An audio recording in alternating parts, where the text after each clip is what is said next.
Just one more minute, please.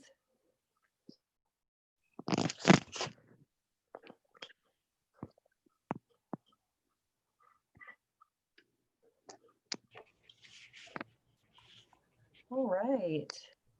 Rob, the meeting is yours. It's actually up to Patty. Okay, Patty, it's all yours. Okay. Hi, the July 20th, 2020 meeting, Sherburne Zoning Commission's called to order.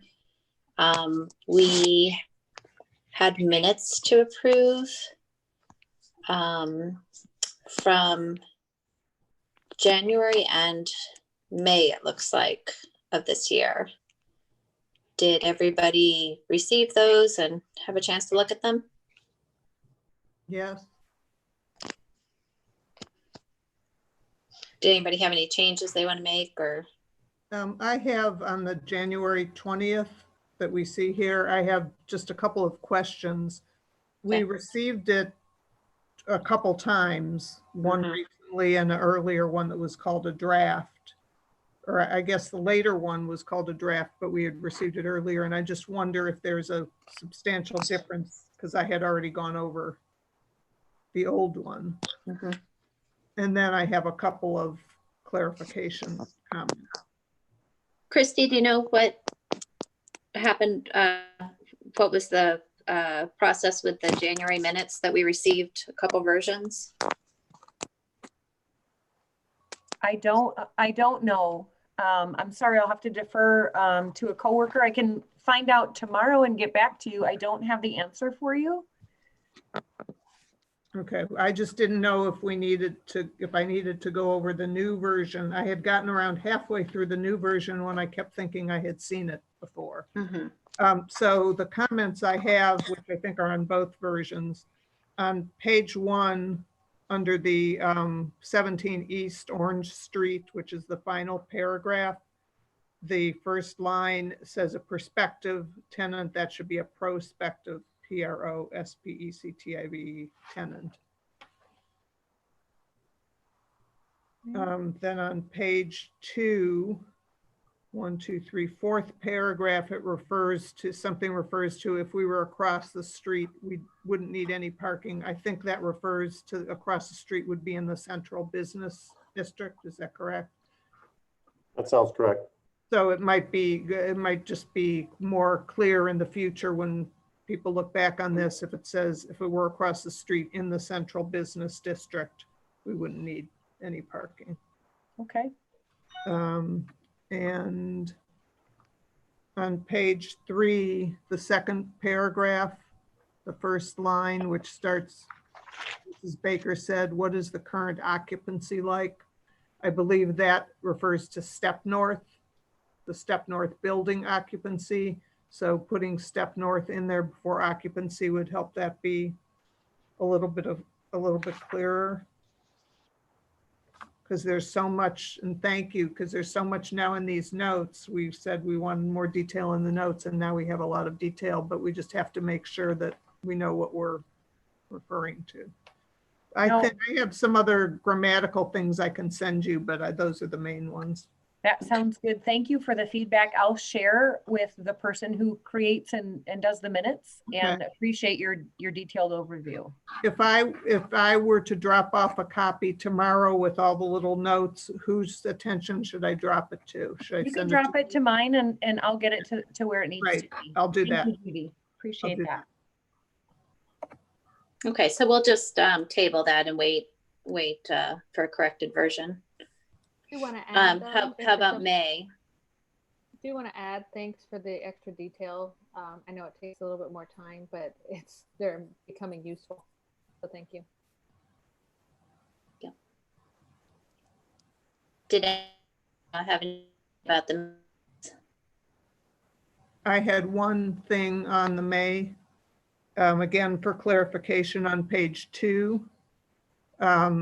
And it's a paragraph that's the motion that was made, moved by Mrs. Baker, second by Mrs. Feniger, to deny this because I feel like we have a zoning code. So it's a little confusing as to who said it because it follows the second, but I think that was the body of the motion. So I think somehow to delineate that what comes after which Stated. paragraph was the motion made by Patty.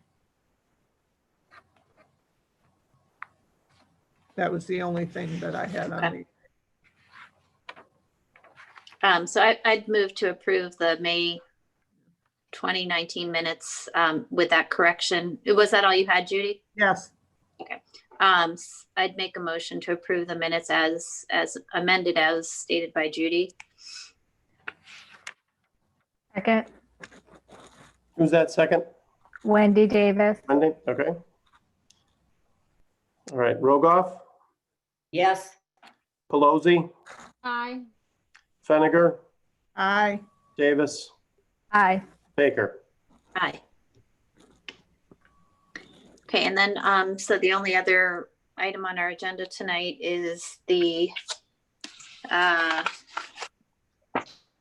River House, being called River House Townhomes, the brick house development on Cleveland Street. And we received the current set of plans last week from Rob, and my understanding is we've received preliminary approval from ARB. They've received a variance from the Board of Zoning Appeals to build within the river buffer, which extends 120 feet. And this development would be entirely within the river buffer. They received a variance to do that. We had given modifications to some setbacks and some other area parameters in May of 2018. And a slightly modified plan came back to us as in July of 2018. Obviously apparently in the past year and a half or 2 years, the plans changed substantially. So it's coming to us now for preliminary plat review. Discussions with NL today. It seems as though it might need to be reviewed and analyzed by the administration as a single family detached housing development, as opposed to what we looked at it originally as was a attached single family. Do you want to, Dale or Rob or anybody want to chime in? Yeah, Patty, that? I'll jump in. Okay, thanks, Dan. For those on the call who don't know who I am, I'm Dale Markowitz. I'm the law director for the village. When this project was first being reviewed, it was a cohesive project on one foundation, and we treated it as a attached single-family development. And since then, it has now morphed into detached single-family and attached single-family, which is under the RMU code permitted, but the lots, to the extent that they are not governed by Chapter 1130 specific area regulations, are supposed to follow Chapter 1125 requirements. When we got this plat and it showed us that they were creating separate lots of record for 4 of the homes and putting 2 on one of them, and looking at it, we realized today that we have not done a zoning review of the lots for compliance with such things as frontage, side yard setbacks, rear yard setbacks, and that needs to be done. And to the extent that any modifications might need to be put in place because they don't comply, then Planning Commission can review that and determine whether it will grant modifications. If it's not approved, the applicant can always go to the Board of Zoning Appeals and seek a variance. But there are going to be some variances from just looking at it quickly late this afternoon. I saw that on a couple of the lots, frontage doesn't meet the single family lot requirements. The frontage for the attached single family isn't met on that first lot. There's side yard issues, and I'm sure there'll be a few others. So Rob needs to do a comprehensive review.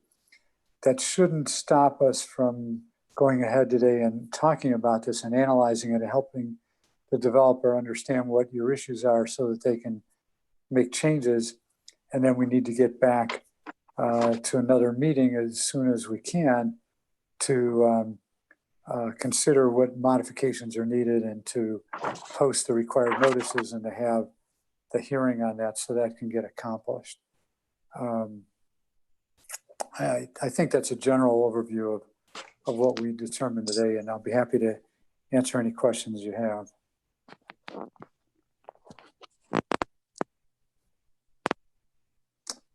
Good, no questions.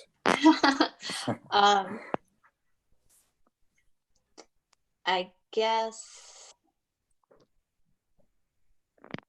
yeah, I guess that's sort of the extent of it, is that we need to have a thorough zoning review based upon these being detached, single family, either one family or in the one case, a 2-family unit. And until we have that, we're not really sure what modifications that we granted previously are even relevant to this plat, whether different modifications will be required, and or if there are things that P&Z does not have jurisdiction over, and a variance will have to be looked into from the appeal. Yeah, one other thing, Patty. I had received deed restrictions that I've reviewed, and based on looking again at the plat today with Rob and with you, there might be a few other items that need to go into the declaration. And based on what your comments are about where the lots lie and the relationship to common areas, there's probably going to be a few other changes that need to be made to the declaration. I mean, to me, one major thing that I remain unclear on is the last that I had heard about this whole development, the way it was presented to us originally, was that it was a single parcel and would be a common homeowners association would own the land. So now within into sublots, the question is where are the lot lines going to be, and what of the and rear yards will be owned by the building owners. It just seems complicated with the driveway in front to have that be owned by individual, or to be parts of individual properties, as well as the hillside, that the riverbank that we've been really concerned about remaining undisturbed. And it sounded like, Dale, you said that we can set the lot lines where we see fit. You even if cut that out a little would, bit. You were saying something about the lot lines? yeah, so that we can set the lot lines where we think they should be. Correct.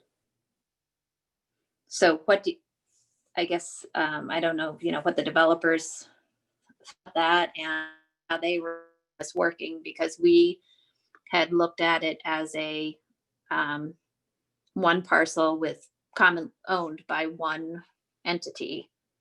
So that, you know, there was common open space, there's the hillside that wouldn't be touched, this driveway and the parking and all of that was all going to be owned by the HOA, I guess.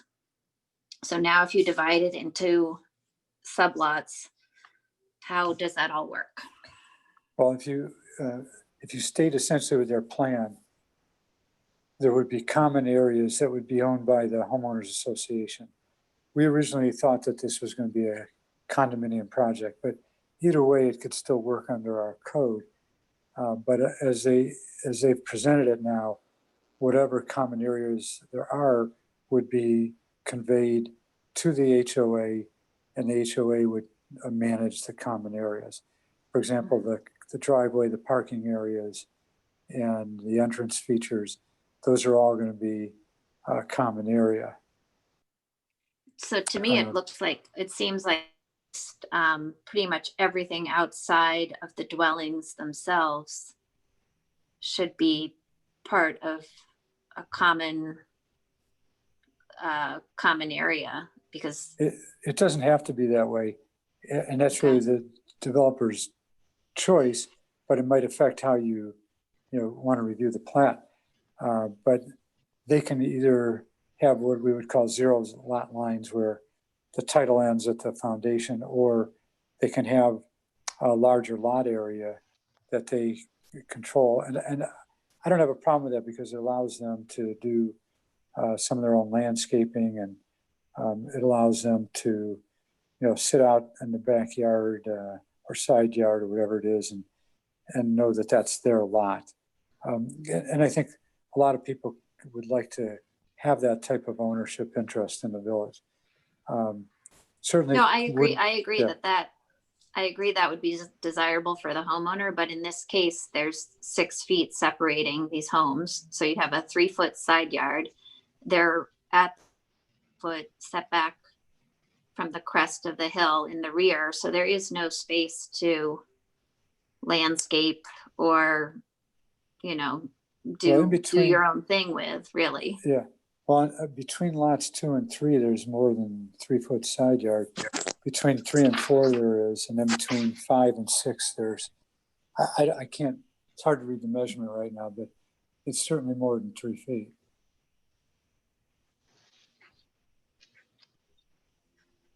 But yeah, I can't tell. Yeah, it's. Rob, can you go to the prior page?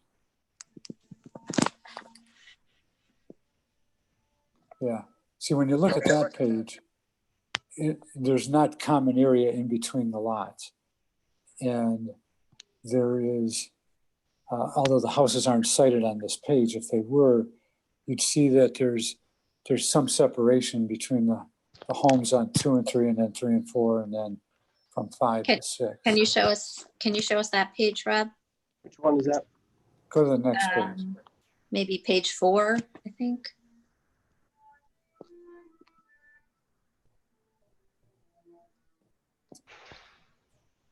Yeah, right there. Okay.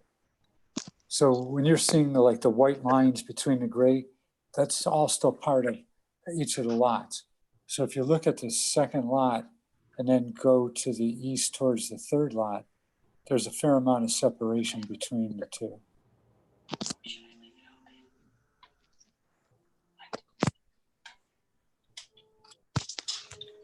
I'm assuming the dotted lines are the actual foundation footprint? Or is that just the garage? That's the garage. The garage. Okay, so then you're right. There might only be 3 feet or so between. I thought it was 3 feet, but the total of 6 between buildings 2 and 3, 3 and 4, 4 and 5. I'm not sure now between 5 and 6. Yeah, there's no dimensions shown. Okay. So that's one thing. Yeah. That was the 6, that 6 foot between 5 and 6, this area here. Right. So for an single family detached dwelling in an RMU district, there's a minimum 8-foot total side yard. 3-foot minimum on each side, or 8-foot total. So that's not a number we had looked at before because we weren't looking at single family homes. So that's an example of the type of thing that's changed now, because before we didn't have these separations between all these buildings. I think there's one unit at the west end, then there were 5 connected ones, and then there was another unit at the east end. So we were talking about 2 separations. Now that they're single family units with property lines, we have to consider side yards. Yeah, and it's 3 feet on a side, but total of 8 feet for the R1 and 12 for the R2. Yeah. So one side's got to, if it's 3, the other one's got to be 5 or 9. Mm-hmm.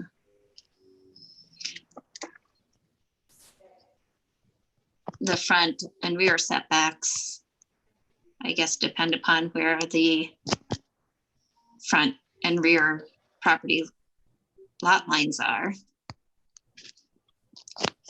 Yeah, if for example, you decide that the lot lines should end up by the slope, then you'd have to grant a modification to the rear yard setback. Right. Because the homes would be butting up right against the lot line. And probably also the total lot square footage required for a single family home. Oh, for sure. Yeah. So there's a lot of things like that we didn't consider because we didn't have this plan. And I guess we're going to have Rob do a new review of this plat in light of that. Excuse me, can I ask a question? Am I muted, or can you guys hear me? No, I'm we sorry. can hear you. So I haven't had a chance to say anything yet. My name is Vince with Brickhouse Partners. I'm the construction manager. I've been involved with the project for about 18 months now. Just slightly after Andrew Brickman, our owner, and one of the architects that was initially working on the project brought this in front of BZA as well as you folks. I'm a little, I guess, just caught off guard by the process and the discussion, related to this current site plan. We understand it was a change from what was originally discussed, but I'm looking at an email dated March 6th of 2019 from Rob Jamison saying that this revised site plan, which was submitted to planning and zoning, was approved and there was no need to re-present it. And I guess I'm pointing that out because our interpretation of this was that the site plan was approved and there were no issues as far as like the items that we've been talking about in the last handful of minutes here. We actually have final ARB approval pending 4 minor outstanding items, some review of like some brick and a couple cladding details. So if there were major issues with the site plan that would affect the elevations, the architecture, I guess I'm unclear on why we would have proceeded so far through the ARB process. So I'm just trying to understand the process. I appreciate that. It's been a long time since we've formally come in front of you to see this. We thought we were following the appropriate process in a logical way that would allow everyone to see what they need to see. But I guess I'm a little concerned when I hear things like having to review the setbacks and the layout and the site plan as a whole, when our understanding was that the site plan as presented is approved. Vince, what was the date of that email again that I sent? Let's see, the date on that email is, well, it looks like February 25th, 2019. Sorry. It was forwarded to me on March 6th. Okay, got it. Okay. So we recognize that the site plan that we proposed around that time was a change to what you had originally seen, but there was a reduction in density. We eliminated 1 unit. And our understanding was that by doing that, it was better received by everybody because we did reduce the density on site. And our understanding was that due to the reduction of that density and the fact that the outline and the setbacks that we were asking for hadn't changed, that the new site plan had been administratively approved. And that's what this email I'm looking at essentially says. And that's the way that we had looked at it at the time. With the information we had as we progressed. After I sent out the preliminary plan information, I received questions from planning and zoning members, and we had a discussion today on how they were viewing the layout as it is today, which is a little different than the way I had been viewing it since the original modifications and variants were granted. So that's how we kind of got to where we're at now. Sorry, what's the date of the plans, that email in February of 2019? Is there a date You on know, this? I just started searching it because I wasn't expecting to even have to go back that far. Yeah. So I apologize. I don't have that in front of me. Yeah, We've just, while the architecture has changed, you know, the design, the architecture has changed substantially since that time as we've worked collectively with the Architecture Review Board to find a product that is compatible with the village. The site plan has not. We've maintained the required setbacks from the crest of the slope as we agreed with the city engineer and with Rob's office and the Chagrin River Watershed Partners. You know, the site as presented back then has not changed. The architecture has significantly as we've worked with the Architecture Review Board. But like I said, I don't quite understand the process. If, you know, we have final ARB approval for the 4 single-family homes. so I have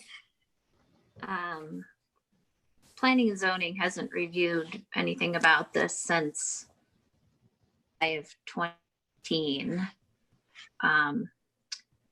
However, I have a set of plans dated February 5th, 2018.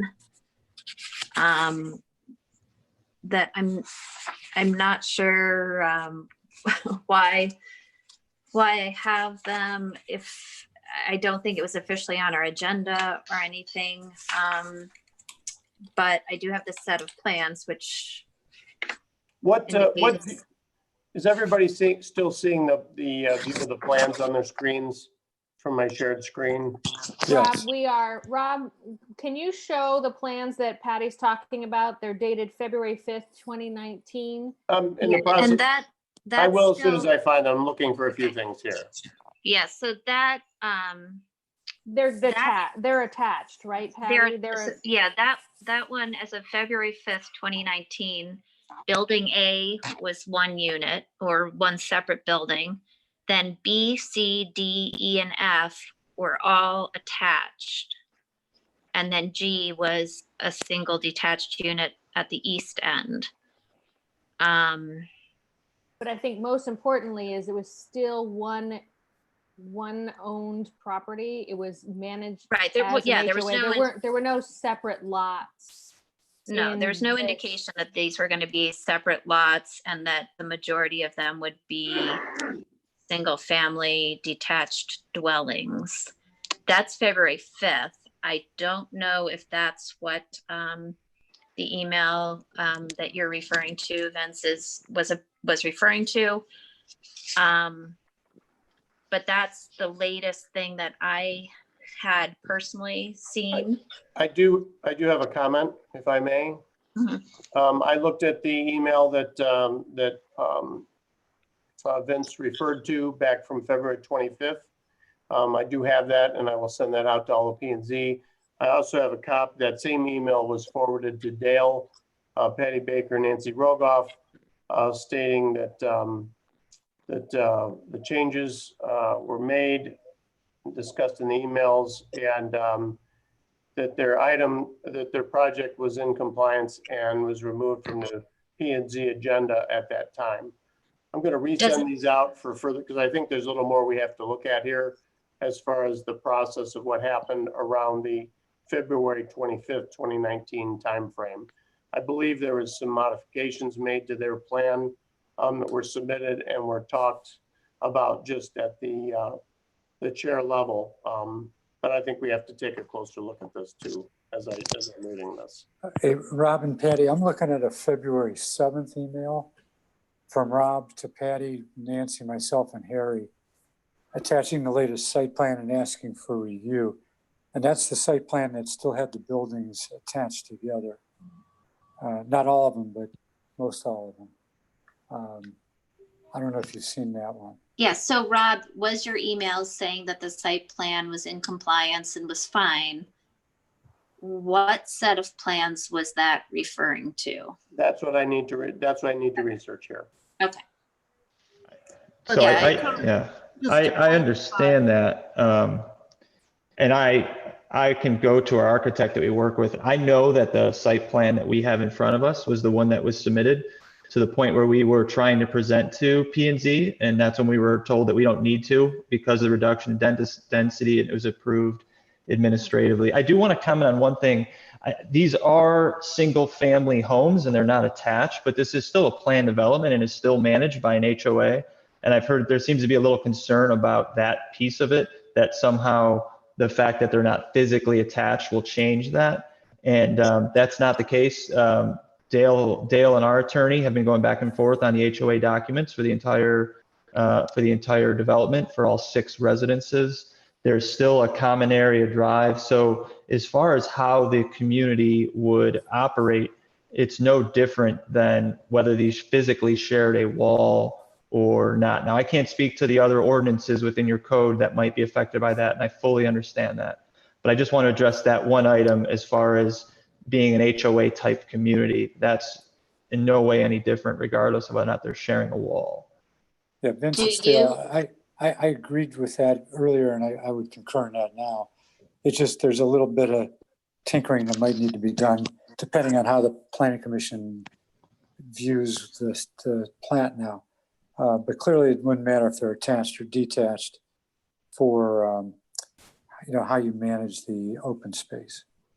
Okay. Vince, do you envision, does it matter to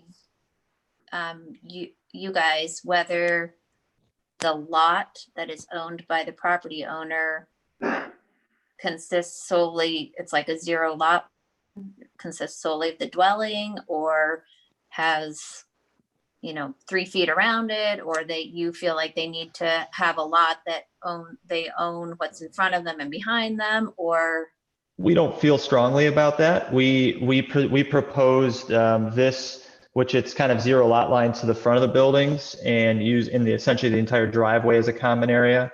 And then there's the area towards the hillside are part of their lots.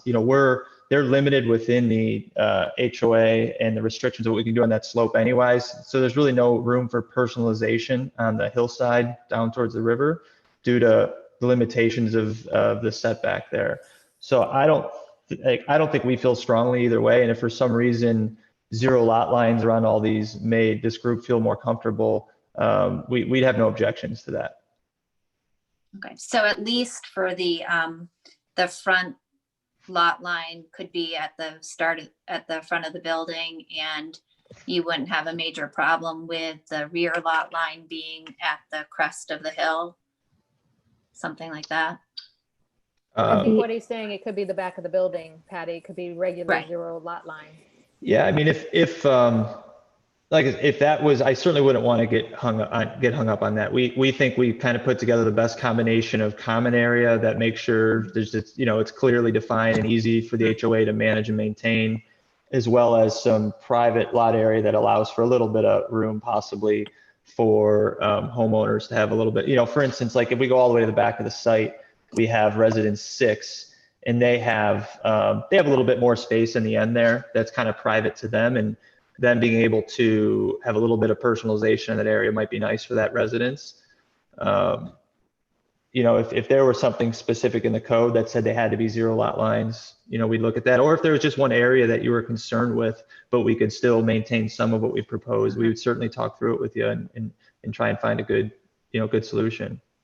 I'm not even sure that, it's necessarily that we're concerned. It's just that we had never even considered this as something other than one big parcel that was all owned by an HOA. So that's why we're asking about it. Well, even if, so I do want to clarify that point. Even if it had been the earlier plan that was presented as one larger building, one smaller one, it would still be 0 lot line individual parcels for every unit within that building. It really wouldn't have much of a substantive difference between what we're showing you here and there.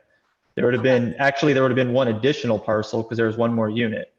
So instead of the 6 parcels for the residences and then the common area, we would have had 7 individual parcels and then the common area. Even with that original plan that was proposed. Because they're It's still just that they're still fee simple townhomes. They still would have been a fee simple product. It's just that our zoning code is written differently for attached single family units versus detached single family or 2-family units. So that's what we're trying to understand. If it, whether it makes a difference or not is a little bit hard to say right now. That it might not really impact anything, but we need to have this plat reviewed in that way now, because they are not attached single family units, they're detached. So 4 out of the 6. 2 of them are attached. Right. Where Patty's trying to explain it, if you look at section 1130.03 of our zoning code, we regulate for the main uses, you can have detached 1-family and 2-family dwellings as permitted in the R150 district and as regulated in chapter 1125. So what we're saying to you is you can follow the area requirements to the extent they're in chapter 1130 for the detached units, but to the extent they're not, like the frontage and lot area, you have to go back to chapter 1125. And chapter 1125 requirements aren't all met with this plan, so we're going to have to review it and grant modifications to do this plan. And we're not saying you can't do it, we're just saying we got to go through the process.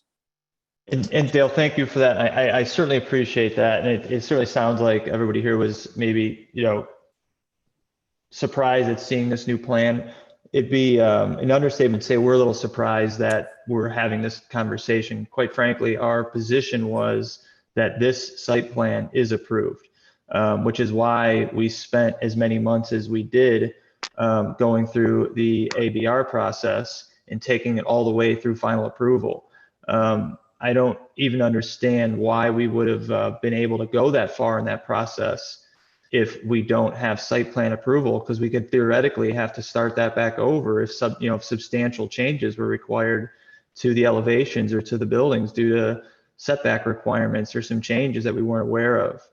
Yeah, we're not saying you need to change elevations or relocate the buildings. We're just simply saying the way the lots lay out, they don't meet chapter 1125. So well, I understand, yeah, but Dale, and I understand that, I do, and I appreciate that. But my point is, like, it sounds like when you say we need to look at it, there's a potential that we need to possibly request a variance or something, that there's certainly a possibility that could not be approved, which would then force us a change to the site plan and therefore a change to the architecture. So, I mean, I understand the explanation, but it doesn't seem straightforward at this point that there's not a possibility for changes to the site plan. Unless you're telling me there isn't. No, if the modifications weren't granted and you couldn't get a variance, you'd have to change the site plans. I'm not indicating one way or the other. I can't speak for either board, but no one has had a problem with the conceptual way you're doing your development. What we always assumed last year was that you were coming in with a condominium project, or that you weren't doing individual lots. It was going to be all common area other than where the foundation was, and that they were all attached as part of one large foundation. I'm trying to think of the best way to frame this. We've spent 18 months, I think, roughly going through the ABR process. Dale, you've been at those meetings. Rob, you've been at those meetings, staring at this site plan. Harry's been at those meetings. Tim Lannon's seen the site plan for that entire time. And this is the first time that we're hearing that there's a problem with it from what was approved. That's So correct. I think All you right. can appreciate our position and why we're a little surprised. This is not at all what we thought we were here to talk about today. We understood there was a process for preliminary plat approval, and we submitted everything associated with that, as well as the hillside permit and all the other items that Rob has asked for. But he did a preliminary review. We have a formal letter from Rob saying what was needed to respond to it. This was not on there. So this is the first time in over 18 months that we're hearing. We would have been more than happy to bring the site plan in front of you at any time as part of your regular process and work through these issues with you. We absolutely would have. In fact, when I go back to my emails, I'm pretty sure, I think we started an application for that in Rob's email that specifically says you don't need to come to the February 27th P&Z meeting because we've approved your site plan as proposed, is referring to the site plan. I don't have that email. The one I saw. I do have that email, and I'm looking at that right now.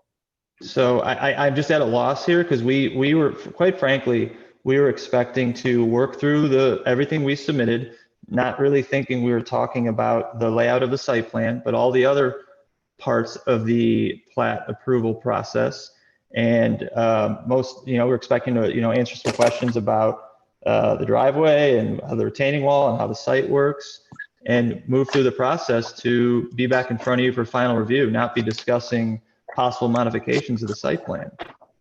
Well, I think we should still do all those things, but I can't change the code, and the code is unfortunately very clear. There's no gray area on this, and it wasn't until today that we picked that up when we had a discussion, and it may have been precipitated over the last 3-4 days with email questions from P&Z members about the site plan.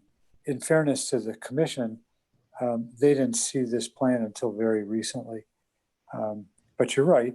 There were presentations to the ARB earlier this year that Rob and Harry and I all saw, and we just didn't realize that your site plan, because you had single family dwellings in here, required compliance with Chapter 1125 or modifications to it. So clearly there's a breakdown in the process, and I think as you said, Vince, it's, that raises the possibility that things will need to change, but it's also very possible that they won't.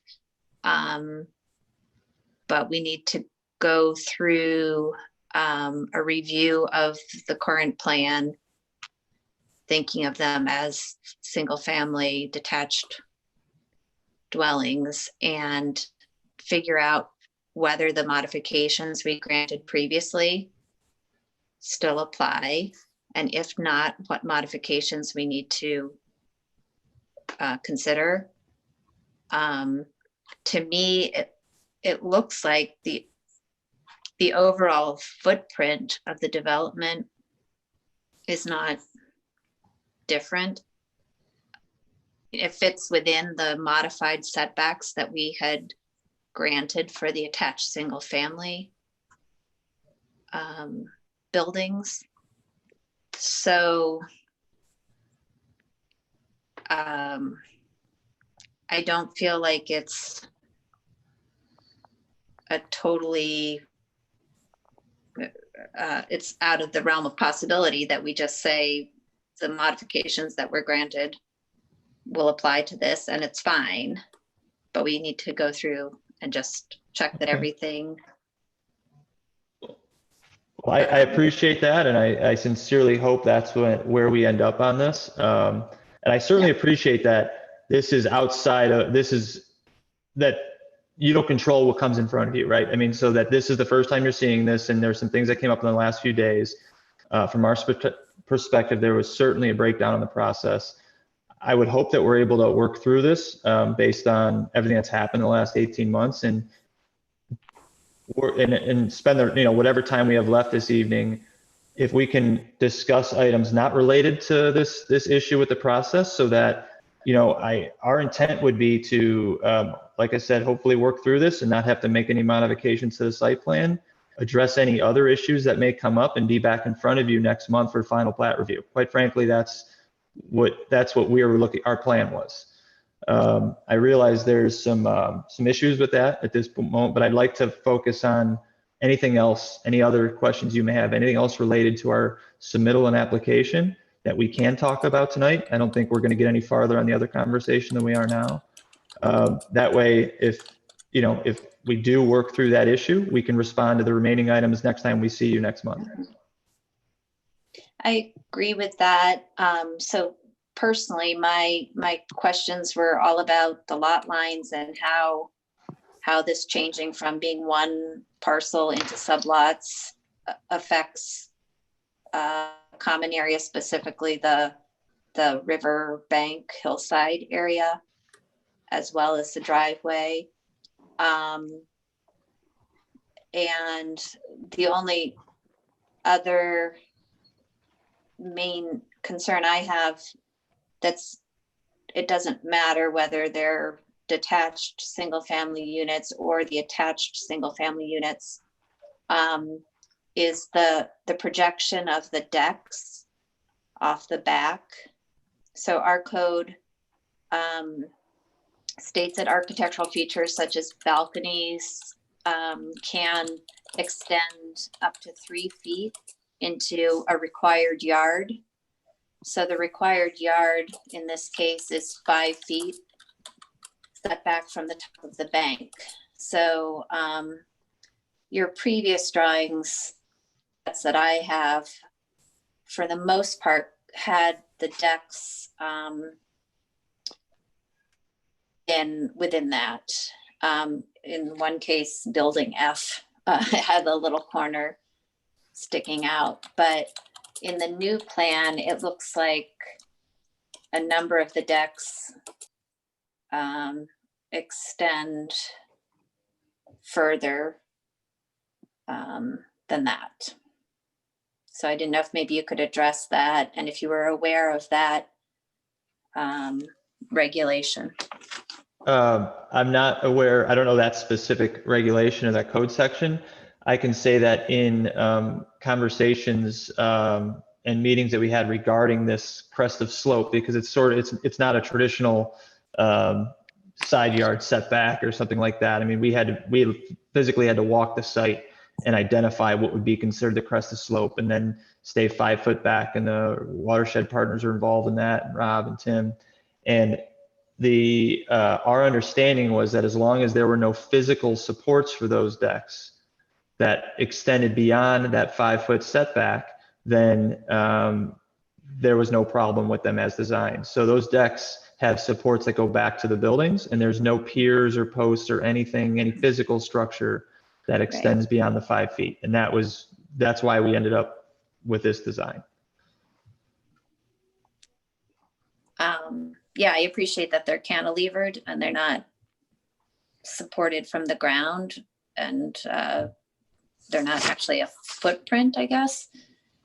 But again, that's what our code states, is that architectural features, even if it's a cornice or whatever it is, even if it's something less prominent than a deck, can extend no further than 3 feet into a setback. So in that case, it would have to be still 2 feet back from the crest of the. Can I ask a clarification question? I apologize. I did not mean to interrupt you. It's hard with these Zoom calls sometimes to do that. I apologize. Our property line is actually quite a bit ways down. The actual, I mean, it's notated on here where the actual property line is in the setback. The line we're talking about is this crest of slope determination. And in my opinion, I don't think that's really covered under the intent of the setback regulation. I mean, the actual setback in the property line is way down the hill. So we're not in the setback, we're in the top of slope line. which is, I don't think that's the same thing as a setback. That's something that was agreed on specific to this project. I'm sorry if I'm misunderstanding that. I just want to clarify that.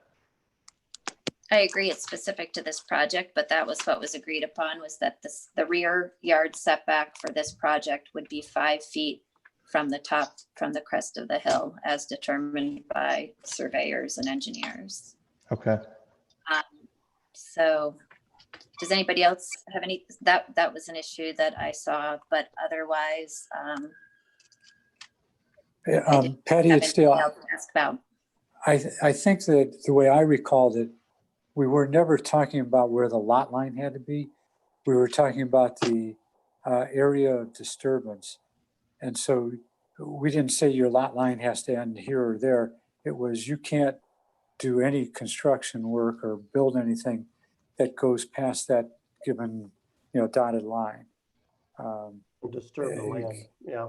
Yeah, it was what we call the AOD, the area of disturbance, that there was a maximum. Yeah, I think that's the way I understood it as well. It's not where you're going to build beyond 5 feet. I do have a question about this 5-foot thing.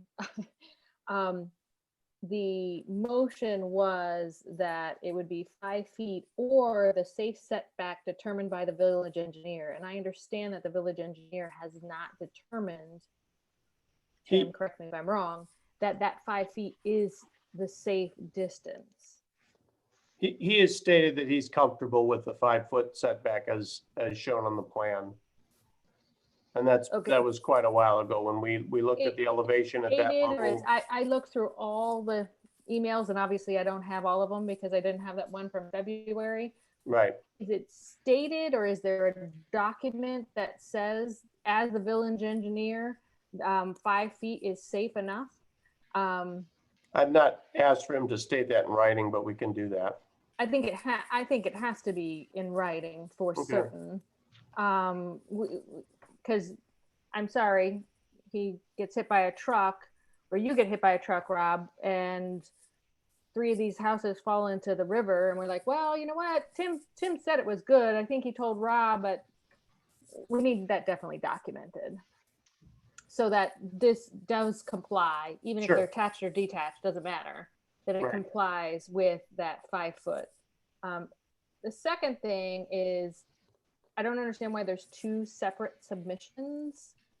Let's say we do consider this as very similar to, because there was a single family home in the plan that we saw, and I don't want, I'm the one that puts a burr in everybody's ointment in this commission.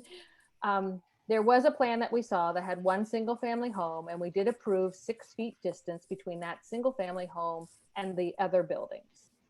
So my question is, if going on that, you got to this, there's still a concern about safety and, being surprised again, either you or us, by the fact there's a second submission. So the safety that was expressed to us by, I think, one of your founders of Brick House was that these are all going to be attached. So there's the safety of that slope, before we said 5 feet, was going to be, cleaner for the building to erode or add problems to the river. So now we're looking at these separate, and I know you didn't want to talk about it, Vince, but I'm actually trying to figure out how we can come together and make this happen if possible. We're looking at separate buildings. And if you're okay with a 0 lot line, that's great. But the fact that each separate building has a separate foundation, unless they actually are tied together somehow, because of safety engineering plans that we don't know about. No, I'm happy to speak to that. Actually, I can talk quite a bit about that. So, at the time when we first present a project like this to you, all the engineers and all of the design professionals aren't on board, right? The ones that you need to make a preliminary presentation, look at the site plan, do that kind of planning are. Since then, there's been a geotechnical engineer on board who's done a thorough geotechnical study on the whole site. In fact, we did 2 rounds of soil borings to figure out exactly at what depth the rock is throughout the entire site. And every one of these buildings is anchored into that rock, not to the slope itself. Because of that, not that we intend for this to happen, but to answer your question about safety or erosion, that entire slope could erode away and these houses would stay put exactly where they're at because they're anchored into the rock. They would not move with that. Not that we intend for that to happen or anyone is, but I'm just letting you know that they're not sitting on the soils on top of the rock. And we've also, in working through the requirements for the hillside permit with Tim Lannon in his office, we've done soil borings up the hill. Even we got permission to go on the neighboring property to do soil borings all the way up there and do what's called a slope stability study through the entire site in one section, just to ensure that everything's being done properly for all those engineering reasons. So that was, the bearing on the rock was not necessarily a requirement of the site, but it's certainly the best practice to make sure that you don't have any issues like I believe you had on another project where the buildings moved. Well, so that's everything that's happened as far as the geotechnical side of this and how these are constructed. So there would be no difference whether or not they were connected as one foundation or individual. They're all anchored into the rock as it varies and comes up the hillside. Okay. You have that geotechnical report that says all that has been provided. So. Okay, so that's helpful. That's a little bit of a relief. Are they tied together in any way other than the fact that they're all in the same rock? Nope, they're individual. They're all individual foundations, with the exception, of course, of the attached unit at the closest to Cleveland Street. That's one foundation for those 2 units. Okay, for those 2 units. The two, Yeah. I'm going to ask you quite different. Why are you having 2 separate submissions? ARB submissions? Well, there's 2. We're here as a preliminary plat review. If we weren't surprised by single families, Right. Yeah. Why are we not looking at the 4 single family homes and the duplex? So my understanding was that as far as the plat submission is concerned, we are looking at The whole thing. the whole thing. And that Architecturally. in the plat application here. I'm sorry, Rob, I didn't hear you. The copy that's on the screen now, that the plat submission does show all the buildings, including the 2-unit building that has yet to go before. Okay, so just my ignorance when something said separate submission, that has nothing to do with this preliminary. We did ARB as a separate submission just for those first 2 units because we were trying to keep the project moving, and because those front units face Cleveland Street, they were the ones that were going to take a little more time to work through. So we just wanted to get the single family because we have to construct these from the back of the site moving forward. So it allows us to get going on construction a little sooner. Got it. Tim, do you mind for the record talking about the 5-foot setbacks? Yeah, definitely. Before I get hit by a truck, I want to get this out there. Thank you. Yeah, the 5-foot setback, that's acceptable. And some of the things we've required as far as the geotechnical study is that the geotechnical engineer take that into consideration, make recommendations both during and after construction, and that the geotechnical engineer also review the final plans to make sure that those recommendations were followed through into the plans. So that's part of just the coordination with the developer's design staff, that those things are just carried through to the final product. Great. And the cantilevered solution for the decks comply as well then, in your mind? Correct. There's no impact on the ground outside of that 5-foot window. Okay, just checking. Thank you. This is Judy. I have just one other question, and I know we're trying to move forward, but I think just like the 2 that Patty and Nicole just asked, which were 2 of my 3 questions, that's going to help us a lot going forward. And my question is about safety and fire safety. I know that we had the fire chief look at this originally, and we had some discussion, I'm not remembering, it was a long time ago, about the the space between the buildings that did exist in the original plans we saw. And I just wondered if anything would change with this, or if we needed to get it reviewed again for safety, or if you've done that and that's fine. I can speak to that. The police and fire departments have both reviewed the plan that's before us now. They both approve it. The fire chief is pleased with the fire hydrant at the entranceway to the property and the size main that's served by that, and the access through the property, for fire protection. He also favors the building separation between units because it provides greater access to certain parts of each unit. The comment made to me was if it was one big unit, it would be very hard to get to the back side of the unit. It might be further down. See if you can see where my cursor is.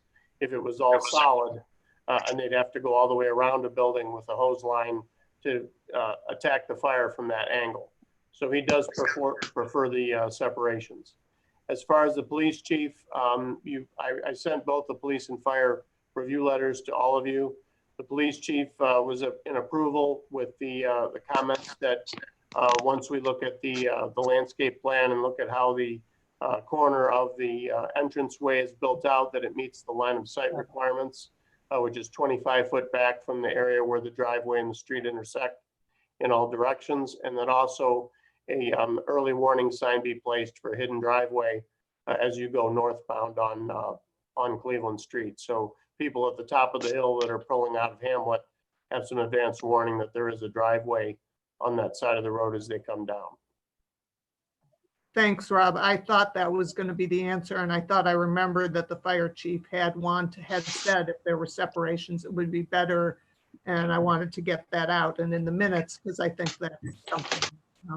He also told me that, I believe in an earlier review, but the comment still stands, that the separation areas not be filled with bushes or other obstacles, but they be a flat material of some sort to allow easy access.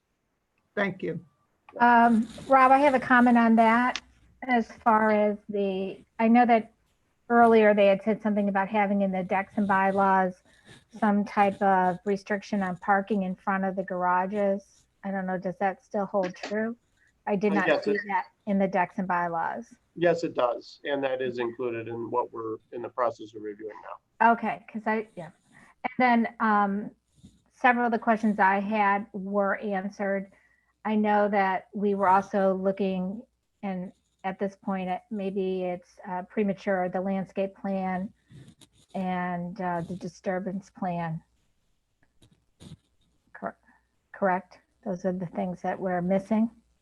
There's a question on the landscape plan and what needs to be included in that. I did reference to what the applicant stated where the information he provided. There's some question on our code on the section I provided in my one email as far as what your desires are and what you're looking for in that matter. I'd like to clarify that, or at least ask a follow-up question, just so I know for next time we see our interpretation of the code was that on a site like this or project like this, a landscape plan would be required in any common areas. We have in our proposed current plat, there's very little common area that you could actually landscape. It's mainly up by the front apron, and we did show some screening of the utility transformer there, which is also required.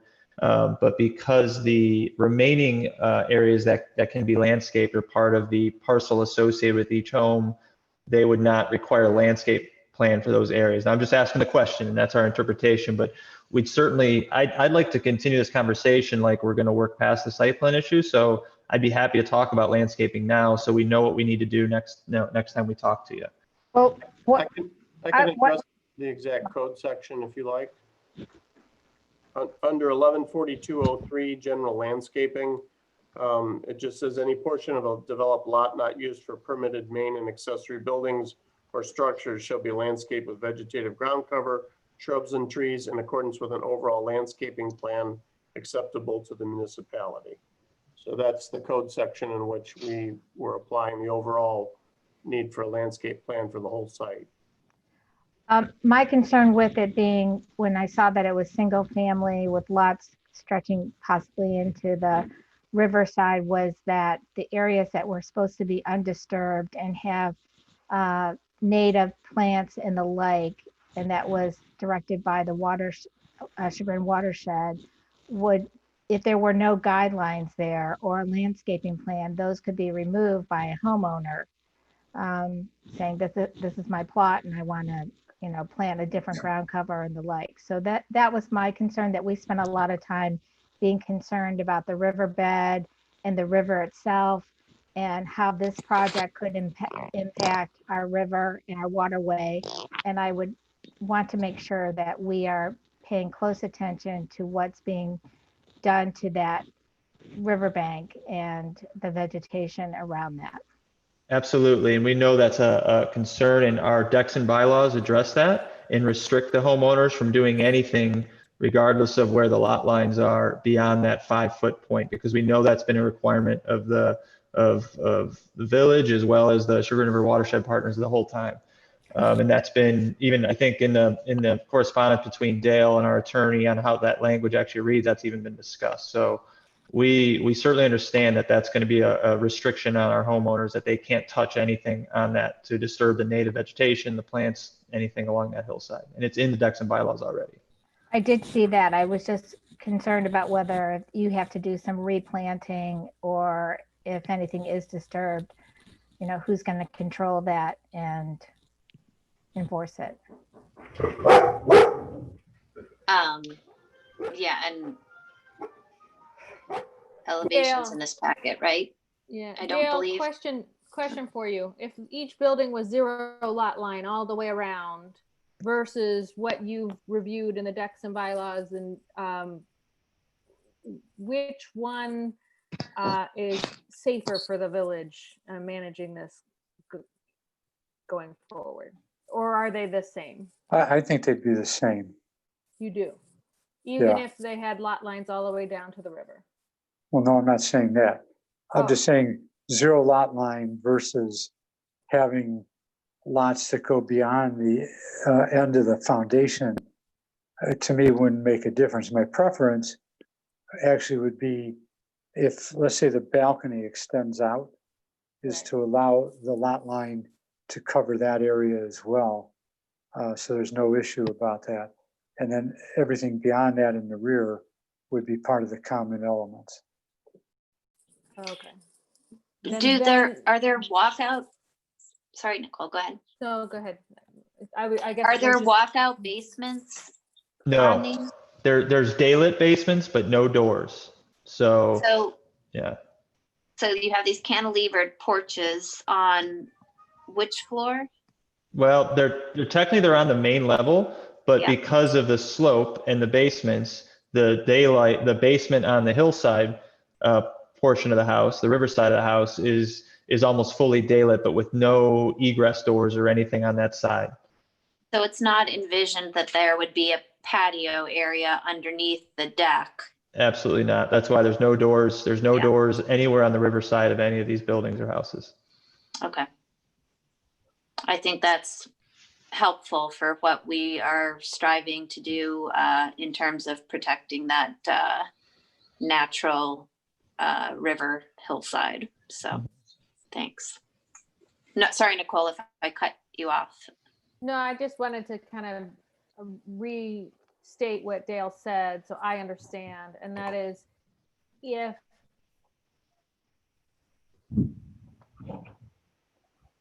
do feel the outlines as they're showing right now, going down to the river, to the end of their, not always to the river, could be a little bit tougher for us to help them, the HOA manage homeowners, than if it was 0 lot line or marginally larger than 0 lot line.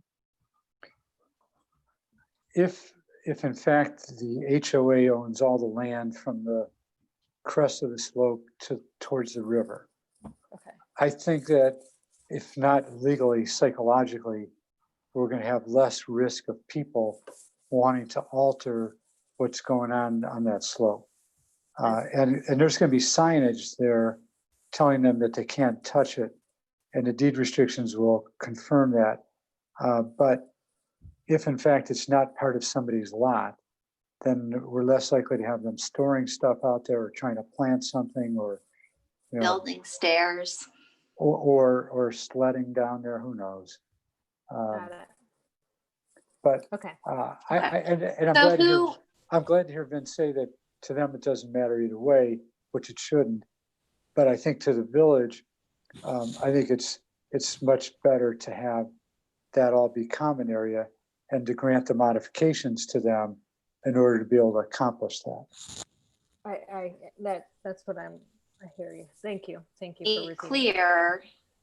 It needs to be clear to potential buyers. It needs to be clear to us where, you know, what these lot lines are going to look like, because that impact all these modifications to zoning parameters. So that's why we need to, it seems like that's almost the first step, is to set these lot lines as 0 or whatever we want them to be and get an agreement on that, because how can we, they were giving a modification to lot area or this setback or that setback if we don't know where the lot lines are. Well, you can't do the modifications till you know what the lot lines are. Right. But I think Can you that do the Rick- modifications contingent upon the lot lines going to X? You could. It's hard to give public notice on that and explain that, but it could be done.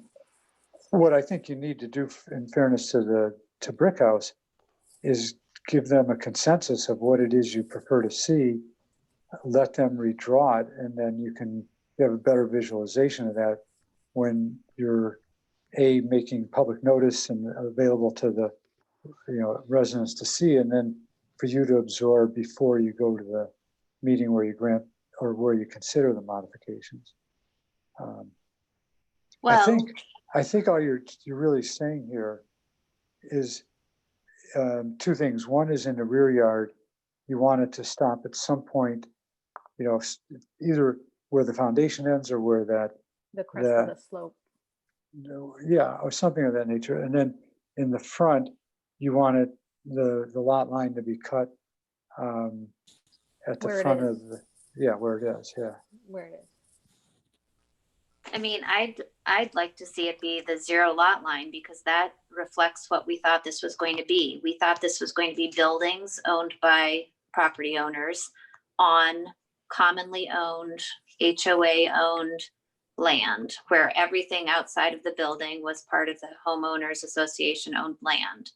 So if we're still going to say that the front and the rear have to be HOA owned, all that's left is 6 feet between buildings, which I don't know that there's much room for relaxation and personalization there. Sublot 6 would have a right, pretty but decent that's the size one. yard.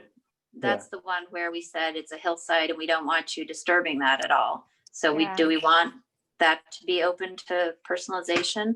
It's the same. We didn't just ask them not to disturb it for the same reason as the crest of the slope, quite frankly. Right. So we wanted to preserve that, and the Millers, who have the adjacent property, were particularly interested in that area. So I don't know why we would treat that differently than the riverbank at this point. Seemed like Nicole just said, I think we were, trying to keep that as a setback for that, and to have it be undisturbed, natural, wooded. So if the developer is amenable to doing a 0 lot line type situation, I think I'd propose or, make a motion to approve or to have that, so that they could move forward with the plans based on that, and we could move forward with whatever we need to do to give them the modifications that they need to have these detached units on that type of lot. Does that make sense? Yep. Can I ask you Procedurally, one? we need to have it reviewed by the administrator since it is a different The type of building. administrator's been looking at it for the last 18 I- months. I know. I mean, I'm just saying procedurally. I mean, that's. Well, I just- I don't want this to happen again. Right. Rob will None need of to do a us. zoning review based on the zero lot lines. Right, I won't I do. don't, I'm speaking for Vince and for his consultants, but I don't think it would take them long to change that site plan to show the zero lot lines. I just want to have you clarify, when you say zero lot lines, do you mean the foundation footprint, or do you mean the foundation footprint plus the area where the overhang for the balcony will be? I think it'd be easier, for the consumer to understand, zero lot line is zero lot line. It's a foundation footprint. Okay. The patios or whatever they are, the decks, they're tied into the foundation. You know, the building that's on the foundation. I think it's much easier for everybody concerned, rather than having, you know, this little tiny piece for one or two of the buildings where their cantilevered deck goes over that lot line. Yeah, in the declaration, they could provide that they can overhang, you know, it's like they're using the air rights, so to speak, Right. of the common area. And We it's have not no saying you can't, objections to the What's zero, that, I'm Matt? sorry, we have no objections to the zero lot lines. So it really is, Okay. because our HOA docs speak to landscaping being consistent and things like that throughout the site anyways. It's really a non-issue for us. We didn't have any direction on what the preference was when we just kind of decided how to draw the plat. So there's no objections from us on this. I just so we're not surprised, there's these rectangles on the front of the houses that are planter boxes. Those are actual poured concrete walls that are integral to the foundation. So I would suggest, yeah, thank you, Rob, for circling those. And then there's a stoop in front with that radius going to the garage. So I would suggest that the zero lot line trace that, since they're physically attached to the houses. They're part of the foundation. So I don't want you to be surprised. I want to make sure we're all in agreement on what this is going to look like and what we present to you when we redraw this. And to Dale's point, I'm speaking for Dusty from Polaris, our engineers on the call, and I know he's very busy right now, but I'm sure we could turn these around relatively quickly for you Vince, to I have review. one question, Vince. What is this element right here? These two? You know, Rob, sorry, let me switch over to my other, I have those You drawings open. don't have to tell me right now if you can get back to me later. Yeah, that might be a legacy item from the architecturals. I need to check that. Okay, that's fine. So Dale, because we've got this kind of 1 foot in the old plan, another foot in the other plan, is there some way that Patty can make that a motion that We lost you. provided that each unit is limited to a lot, which means that we would provide variances for side yards and front yards and backyards to what was originally, agreed for the whole project to begin with. Can we do something like that? About the first third of what you said got garbled. Can you say that again for us? Because we have 1 foot in the attached units and 1 foot in the single family units, is there a way that Patty can make that motion to provide a preliminary plat approval, provided that each unit does have a zero lot line, and granting the concessions associated with side yards and backyards to match that which we approved, whatever date it was in 2018. You couldn't do the motion that way. You'd have to also add the condition that it would be subject to obtaining either modifications or variance from the Board of Zoning Appeals for those section or those chapter 1125 requirements that they couldn't meet. Oh, so they have to go to BZA again too? No, only if you wouldn't grant them modifications. Okay, that's what I'm saying. Is there a way to grant them those modifications? Not tonight. Not tonight. I don't We gotta do the, no. that today. You have to give public notice and have a hearing. Okay, public notice and a hearing, but we should all say, okay, if you do this, this, and that, we would do this. I don't think you should, but you could.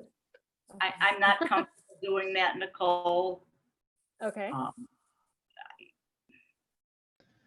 Right now, all we're seeing is a, computer screen of this. We don't have all the measurements, and at least on my screen, the end near Miller's is cut off by our pictures. So I'm not comfortable agreeing to anything like that. The one in our packet Well- maintains the 35 feet towards Miller's. It maintains everything that we had originally approved. The only difference is there's one less building, and there's between 3 and 6 feet between each building. I guess I'm not totally positive that all these setbacks and side yards are exactly what we approved in the first place. Oh, that's one thing I did confirm over the weekend. They're all within that triangle. They're all within the side, the backyard, and we did approve 3 feet between the one building that was independent, the other. So we did already approve that. But the big difference is, there's 5 buildings instead of 3 and 2. We looked at it where there was 2 buildings, and we looked at it where there was 3 buildings. I mean, I think we need to see the new plan. I also think we need to see the completed development agreement that Dale is working on. I don't want to rush something like this. We all just got this very recently, and Rob hasn't reviewed it. Well, hold on. From our perspective, we've submitted this, within the window that was needed for everybody here to review, including the development, the HOA documentation, everything like that. I certainly want to, and I appreciate Nicole, and I appreciate everyone trying to come up with a unique solution to this because of what seems to be a problem with the process. And I thank you all for that. We understand that, that the public hearing the public notice needs to go out. And I understand that there's certain things like that just can't be, there's no workaround for that. And I get that. We know that we need to come back in front of you in August for, please don't take this as sounding too presumptive, but final approval. And I would hope that if we knew what you were looking for, both on the 0 lot lines and any other remaining items, we could address these in our resubmission to you and come back in front of you in August for final approval on this. If we have to add one more step to this and revisit the site plan and do that step and then come back for final again after that costs us a month. And we are ready to, we're going in front of ARB for final approval tomorrow morning for we already have final. There were just 3 small outstanding items that they had. So this is a significant impediment to us starting construction now. And truly by no fault of our own. Right. To their defense, Rob, you have reviewed these. You did approve them. You went through your process, correct? I went through the process based on my understanding of how our restrictions or modifications and variances were being applied. And you knew that they were 6 separate buildings, 5 separate buildings. Yes, I did. So Rob has reviewed it. He I'm made a mistake, but he has reviewed it. And the only difference, and let me make this clear, when they first submitted their preliminary plan information to me, I did a zoning review on it. I found it to be in compliance. I looked at the preliminary plat requirements. There's a list of items that needed to be addressed. I sent that letter to Brick House. They then resubmitted with making all the changes that we required. And as soon as we received that submission, we immediately sent it to all of you for review. Now, granted, the time frame for deadline for a P&Z meeting, deadline for notices, and the time it takes to review all of that are 2 separate matters. So yes, they met the submission requirements. The time it takes to review this and look through that is up to you. Now, I know that it was presented tonight. It's my understanding that through the preliminary plat approval process, that when you go to grant preliminary, if there's things you need to look into further or that you don't have answers to, you can not grant the approval and request those items to be submitted, and then call a special meeting or hold next month's meeting to address it at the next level. So we had a lot to digest in a small period of time. The subsequent email I sent out addressing some of your questions.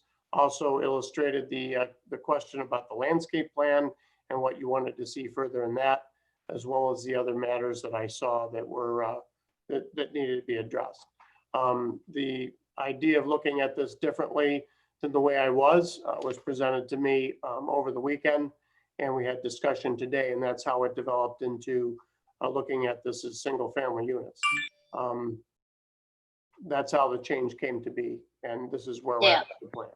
But right now, either we grant modifications, we don't have to do it today if you're not comfortable, Nancy or anybody, but their options are we grant modifications or we don't, and they have to go to BZA. I mean, I just want to make sure we're all aware of what this means. And at the end of the day, we know what's going to happen, or we could each guess. So my sticking point was that it's just as safe. Is it just as safe, the fact that they're detached versus attached? The understanding is through the geotechnical, and I'm obviously not an architect or an engineer, that they are just as safe because they're all bored into the same rock. That eliminates that problem with the fact that they're single family homes, as far as I'm concerned. The other point is we definitely approved a plan that had one single family home in it. We all did. It wasn't this plan. I agree. This is the first time we saw this plan, but there was one single family home in it, and it was detached from the other. So there is something to that. The other thing is he's willing, if they're willing to do zero lot line, it's the same thing, except for there's a few feet in between each building. So either we grant the modifications because it still meets all of our side yards and backyards and front yards that we approved, or we don't.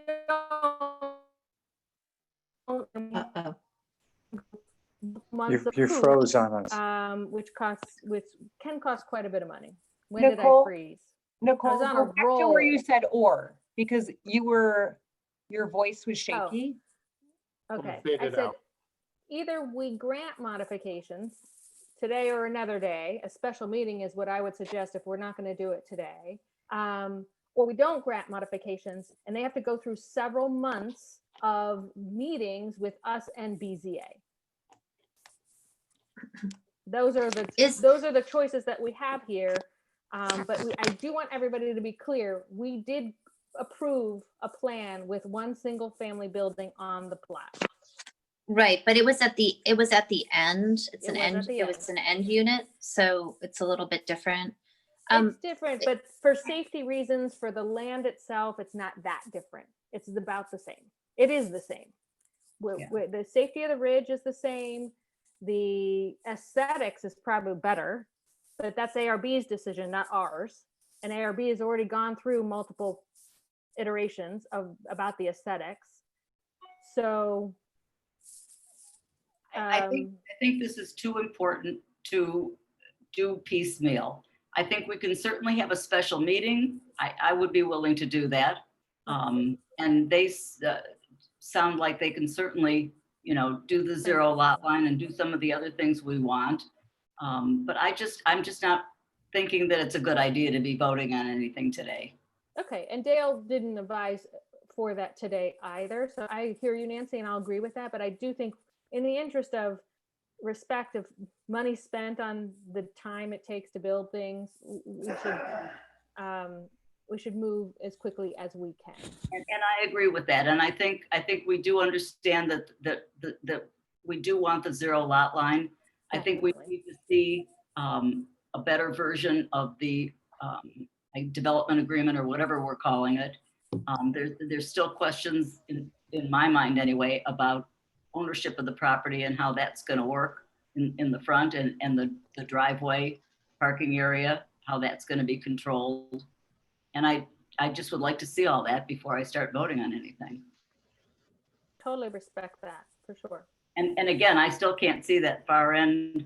I guess it's south. Which Yeah, you can move it however you like, Nancy. I double checked it, Nancy. It's Yeah, at the because I mean, 35 feet. that It's was at a the sticking 35 point feet. before, and we did not grant We the did not. side yard on that. And I don't This- remember if they got a variance on that or not. No, We And didn't. It's still at 35 feet, Nancy. That's Sure. one thing I They're in compliance. What, pardon me? They wanted 20 feet. We said no. They're in compliance. So with- it's at we 20 approved feet now? on that. No, it's it's at 35. It's at 35 as we requested. As we requested. I'm looking at the code sections, and I might have misstated something else. On the Dale. modification, yeah, right, it's been one of those days. On the modifications, I'm not seeing a requirement that we actually have to have a public hearing with the notices. I thought we did, and maybe Rob will correct me later, but I'm only seeing that you can't ask for a variance from the BZA before you first seek a modification. So I think that we changed that in 2019, and we do not have a hearing requirement, but you still have to determine the modifications, and you need to find out first from Rob what those modifications are going to be. And I'll review that with Rob again tomorrow, but it looks like we don't have to give notice and have a public hearing. So Vince, How- I believe we need to know the distance between the buildings before before all of us are comfortable, knowing that it is like what we originally approved between the one building and the rest of the buildings. So measurements will be key on the new plan. Okay. And again, it sounds like everyone here is trying to work through this kind of unique situation. I appreciate that, especially the offer for a special meeting and being sensitive to our schedule and timing at this time of the year. I genuinely appreciate that.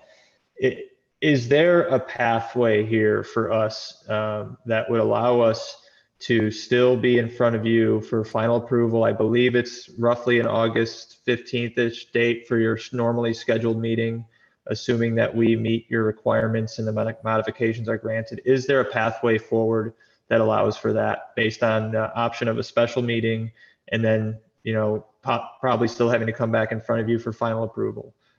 Well, I think there's preliminary plat approval. The final approval has some conditions about the utilities and starting some of that site work, which I'm in the process of reviewing now. And I can give you a little more guidance tomorrow on that in order to get final approval completed. So I can work through that with you. So Rob, if they, sorry, go ahead. if we could do a special meeting in a couple weeks, could they come back to our regularly scheduled August meeting for final? There's some utility requirements involved with that. I will look into That we might not have in time for August, is what you're Right, saying? there's a few other pieces that have to come together, not just saying preliminarily we give approval for this. To Yeah. get final, there's a few other requirements that I need to be familiar with here to make sure. And of course, we will make sure that those get addressed as quickly as we can. And Rob, we'll certainly anxiously await that because, we submitted all the utility, we were under the impression that had been reviewed and It's any in the open. process of review. Tim is in the process of reviewing it now. Okay, that wasn't indicated. We thought the response letter on our submission would have included any open items. There wasn't any indication that there was still outstanding items being reviewed, but I hear you now. And we look forward to seeing those items so we can respond to them and address them right away for you. Right, in one of the emails I did reply that Tim was in the process. Okay, I apologize. I missed that and that's fine. No problem. I'm sure utility stuff and engineering stuff like that are pretty quick for us to address and work through with you. Yeah. So I'm sure we can work through that. Can, Rob, how quickly can you turn around a review of this? Zoning review within a couple days at the most, very quickly. Do we want to set a date for a special meeting Well, to why look don't at the we- new plan? Why don't we do And, that once we get that worked out? With I have some questions about the zero lot line. Okay. Make sure we get all that worked out, which can happen in the next day or so. Okay. And then, let's see, sorry, You don't want to tentatively schedule something, Rob, while you've got us all here? I mean, if you're gonna figure out the questions of the zero lot line in the next day or so. I'm not comfortable scheduling the meeting yet until I know Okay. exactly where we're at and that people are comfortable with what we have in our hand and what decision we're making. I think that would Okay, be that's fine. rushing it, and I don't want to make a mistake here. But it seems like within no later than a couple of weeks from now, we should be able to do something. Yes, yes. Okay. Can we okay.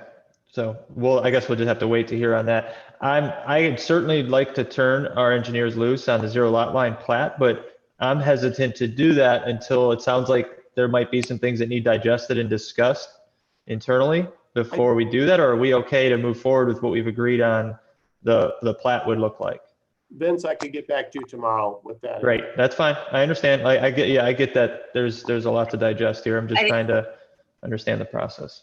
Should we, Dale, is there a legal process of dividing the into lots? Yes, they have to Is follow that chapter. something we do? Yeah, that's chapter 1161, which is the preliminary and final plat process. You can compress the preliminary and final plat into one approval. In fact, the revised code prefers it be done that way. Our regulations from 1988 contemplated that there'd be a preliminary and then a final plat. What Rob is talking about on utilities, there's some things that need to be done in order to get the final plat approved from the utilities issues. So that's got to be done. But the final plat still has to go to council for approval after you give your approval for it. So But that is there is setting the lot lines a separate thing?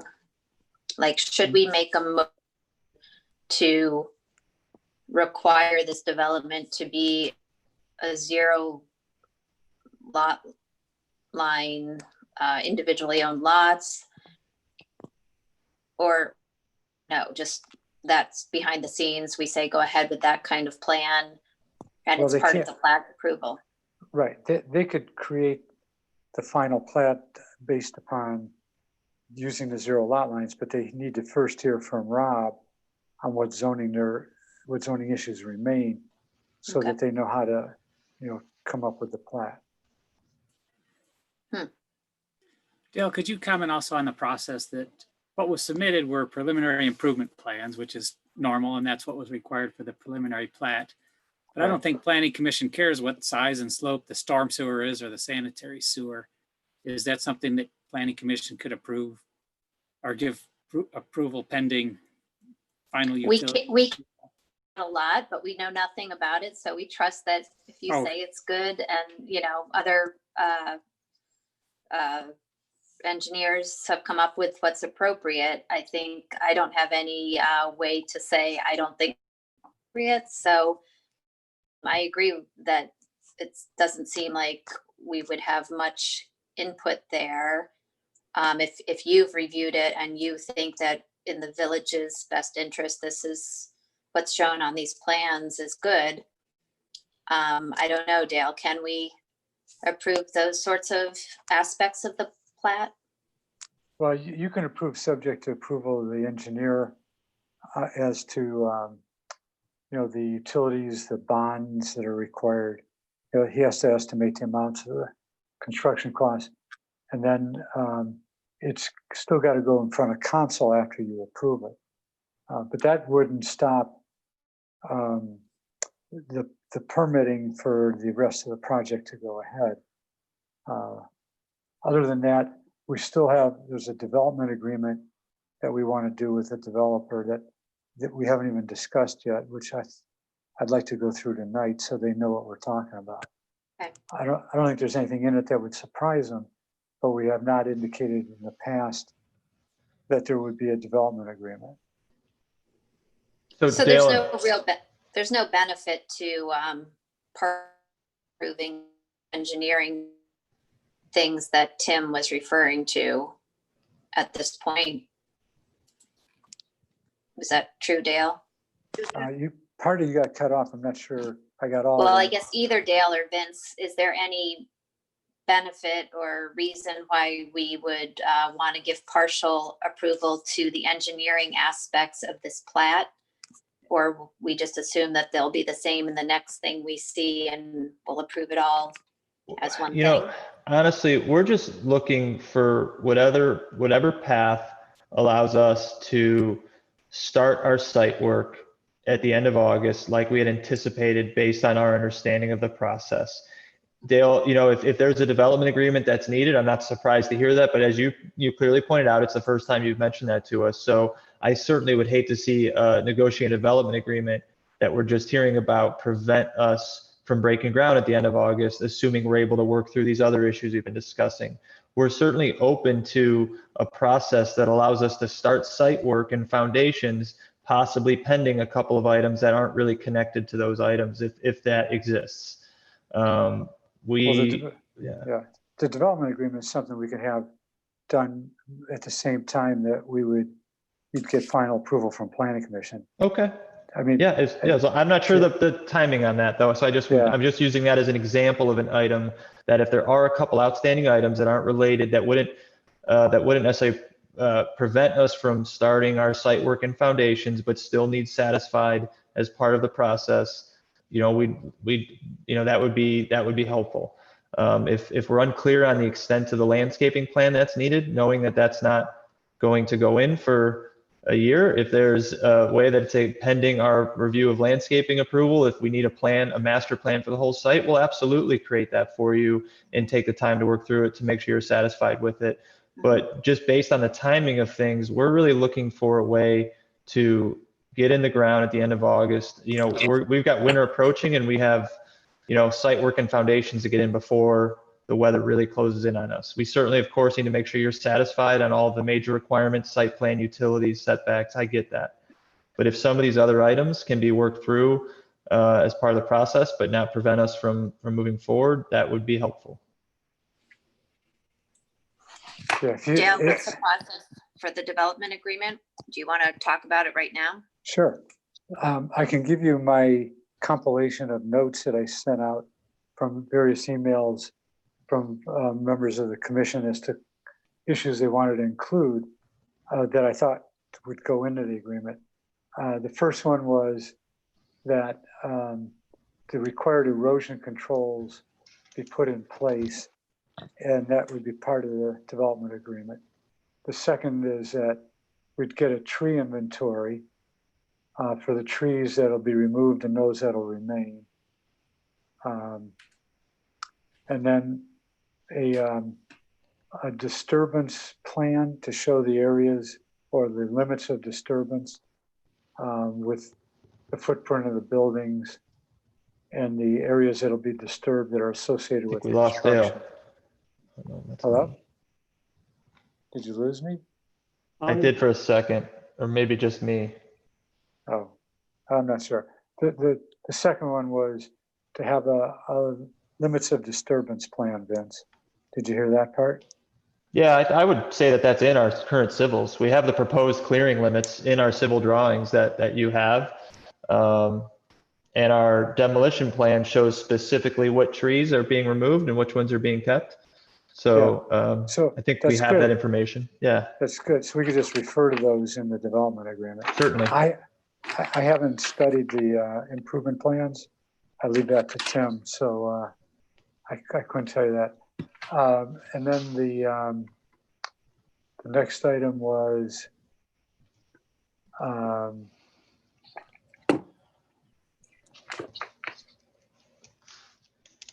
well, the next one was no disruption to the river bank, which we'll put into the development agreement. Same thing, it would be on the crest area. Yep, no problem. Then the last one I had was signage, to identifying the hillside buffer area of what can or can't be done in there. So I don't think there's really anything that's really earth-shattering, different that should be blindsiding you. It's just kind of trying to put into writing basically agreement about the not disrupting beyond where you said you were going to be. So. Yeah, I agree. These are all absolutely no issue for us. And Dale, I don't know if you want to prepare a draft and send this over to Jordan, might be the easiest way. So we make sure it starts with everything that you're looking for in there. Yeah, I would agree. Yeah, The only thing I was yeah. I was going to just see if Planning Commission has any other thoughts on what they want in there.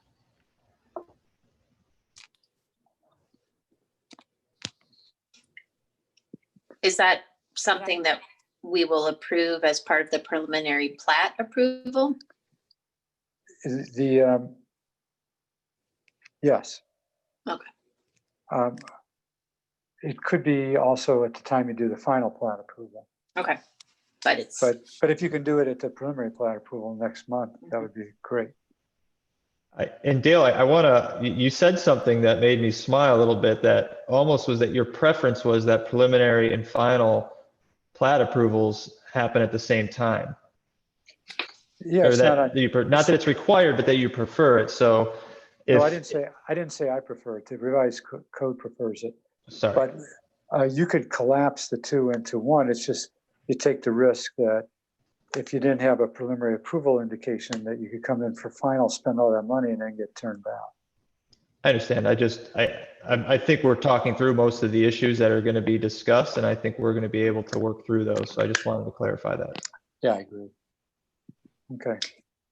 So the path forward, that Dale's gonna draft a development agreement and work together with Brickhouse's attorney in getting language that is agreeable to both parties. Is that correct? Yes. I just need to hear from all the members if there's anything else you want. Yeah. Does anybody want to bring up anything about development agreement now, or we can, I guess, share anything you think of with Dale by email? Is the development agreement the same as a homeowners association agreement? No. No, this is an agreement with Brickhouse as to how they will develop the project. So will we also need homeowners association agreement? Yeah, we already have a draft that's been reviewed and commented on that can have more comments, but that'll be a separate agreement. That's going to be a condition of your approval, is that they record the declaration of covenants, conditions, and restrictions.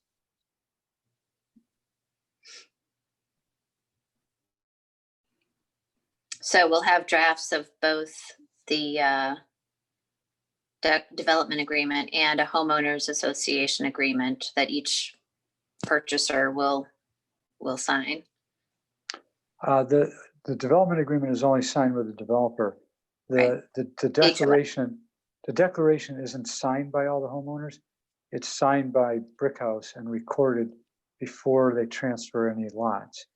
And each of them takes title subject to, and one of the things we could put in the development agreement is to make sure that Brickhouse gives those restrictions to each homeowner as a condition of signing the purchase agreement. Mm-hmm. And then once you have an HOA agreement in place and all the properties have been purchased and are lived in, do they form their own HOA board or something? Is that right? That's right. Control Yeah. There's a mechanism in the HOA agreement that says that how they go about electing officers for the board.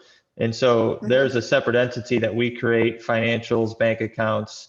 It owns that common parcel, and all that gets transferred to the 6 homeowners, and they collectively amongst themselves elect a board and officers.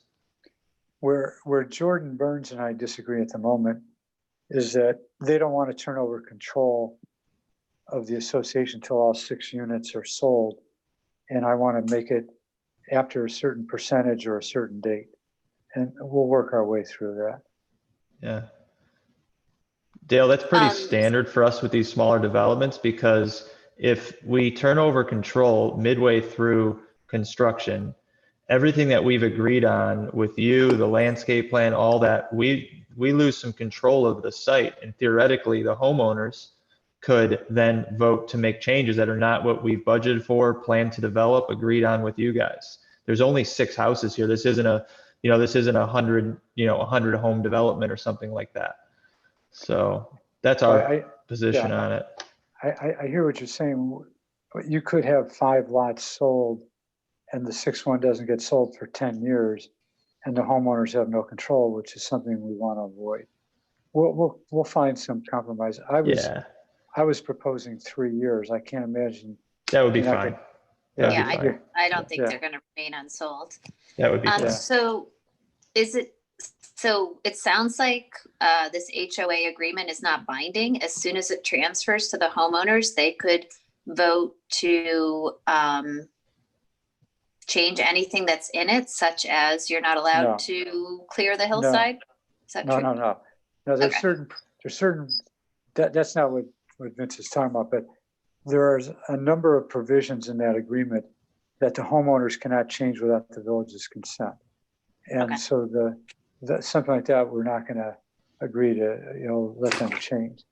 What he's saying is they might decide they want to increase the landscaping budget or decrease it even, and it wouldn't meet the requirements of our development agreement or your conditions of approval. Okay.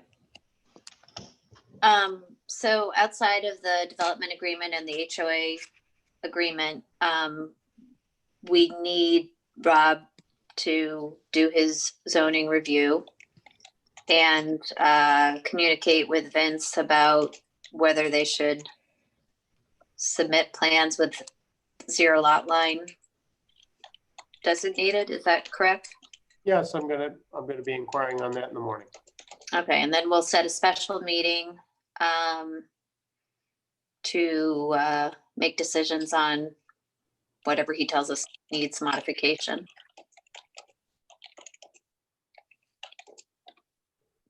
Right. Can you show us or direct us to the limits of disturbance that you said are shown on the plans?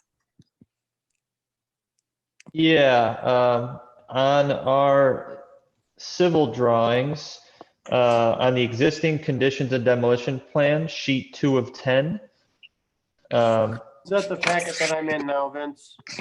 Let me go back to, I had a different screen open. Yeah. Polaris plan. Go to sheet 2 of 10 there. So you'll see the, Let me get where I'm at. Okay. Yeah. You'll see the kind of coiled line with the call out that says proposed clearing limits. It's off the screen now. Rob, you might want to zoom back out a little bit. All right, I'm working with it. Yep. All right, and see that proposed clearing limit, it's kind of in the upper right-hand corner.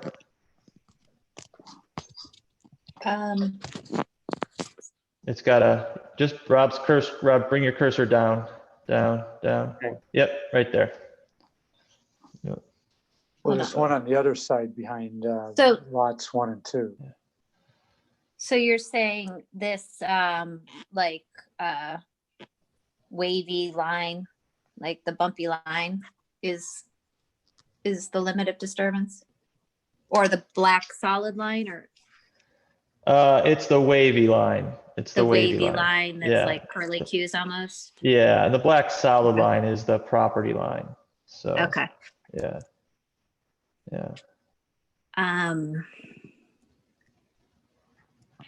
And then this plan also, I'm sorry, I didn't mean to interrupt you.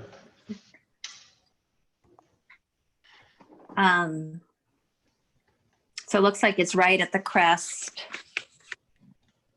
along the rear there. At least behind the westernmost buildings.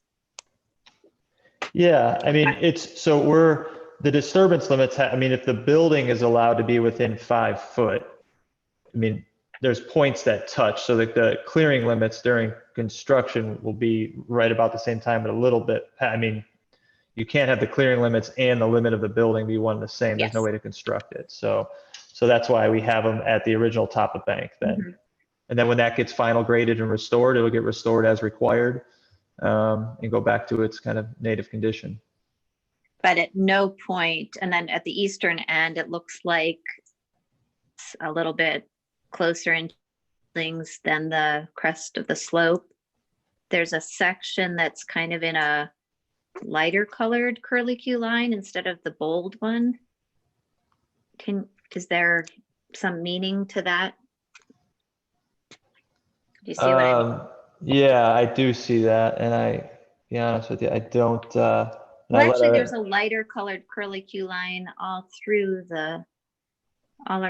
around. Just curious what that is. I honestly, I apologize. I'll speak up to that. Yeah, go I'll ahead, speak Mike. up to that. Yeah. I think that's the existing tree line, so there's no clearing required in that area. We can make that a dark line, but I think so inside a curlicue line, you're saying it's open. There's nothing to be cleared. correct. Okay. So that's the existing tree line, that light, the light line there. Okay. So, yeah. And Dusty, you might be able to speak up to that a little bit more than if you're. I let Dusty go because Yeah, it was, that's good. he wasn't, we weren't really getting to him, so.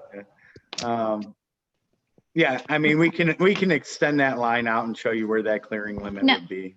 No, I was just curious.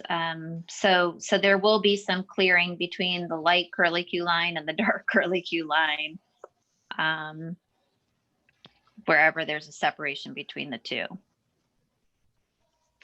Yeah, that would be accurate, but never to exceed the dark curlicue line. Right. I'm confused about the south border, I guess, and the eastern border. I thought the placement of building, well, what used to be building G, I guess it's building 6 now. I thought this building was placed to not disturb that hillside on the eastern end of the property.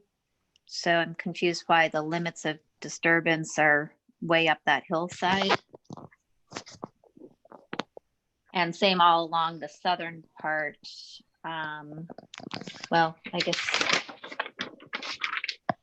is that because the driveway, are you going to cut down that hillside a little bit to put your driveway there? Yeah, on the, I guess it would be the, kind of the southeast corner across from residence 6. Yeah, I mean, there's a retaining wall going in there. There's a slight cut into the hillside there, and that's been part of the stability study and everything that's been kind of worked through as part of this. Okay. Actually, I think on sheet 6 maybe is what I was looking. No, sorry, sheet 5 is what I was looking for, where it shows, I think it's the same curlicued line along with the outline of the footprint of the buildings and the driveway.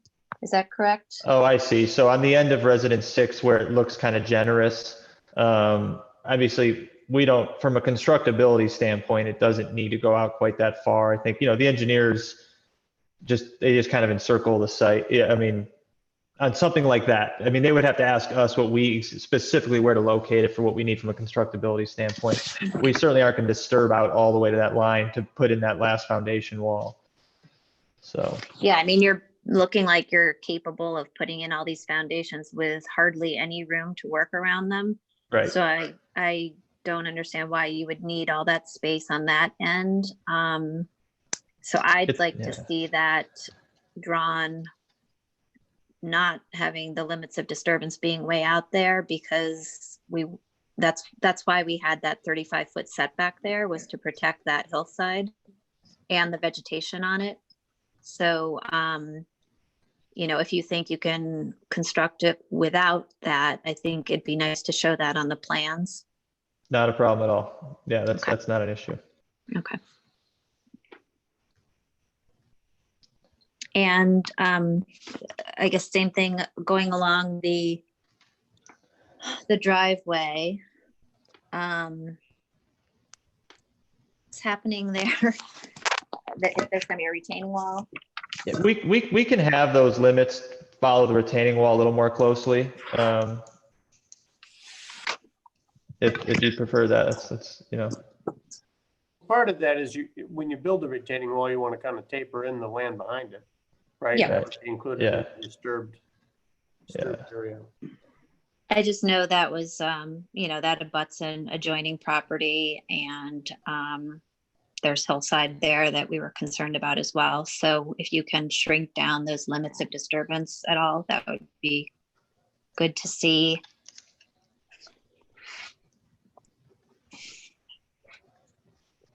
And do we have like a drawing of the retaining wall and landscaping that will go along the driveway? I think, let me see. yeah, we definitely submitted that, Rob. I think Yep. we did quite a bit with that retaining wall. Sorry. So,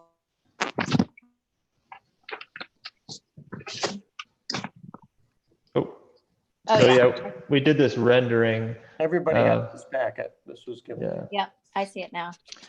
So that's a, Wish I could rotate it.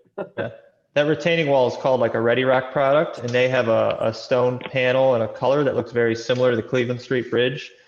I think we even included a picture of the bridge, yeah, for reference. So we found a product that looks real similar to that, and we thought would be acceptable to Architecture Review Board. Did they approve that? That was one of the pending items that, you know, that they'll be looking at tomorrow morning.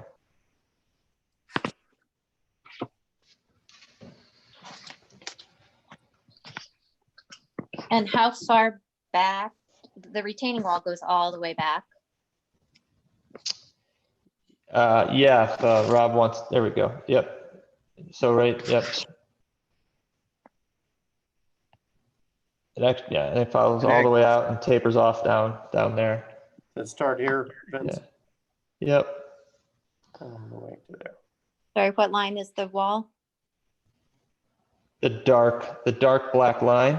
Dark black line. Yep, is the retaining wall. Mhm. Okay.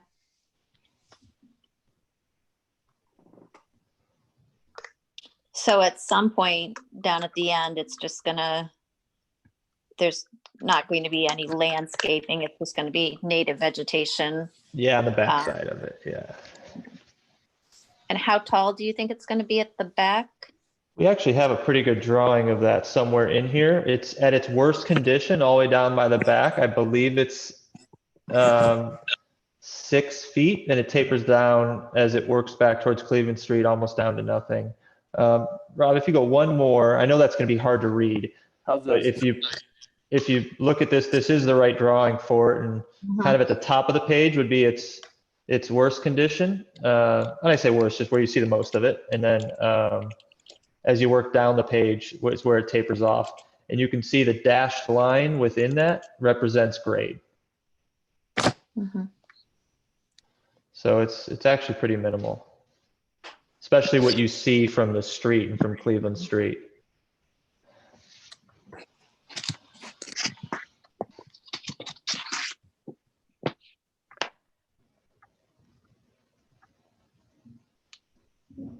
So how does the landscaping plan work, Rob, that we need to approve?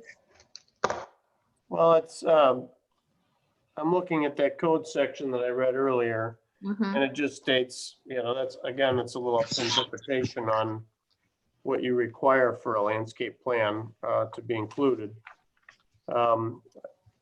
Looks like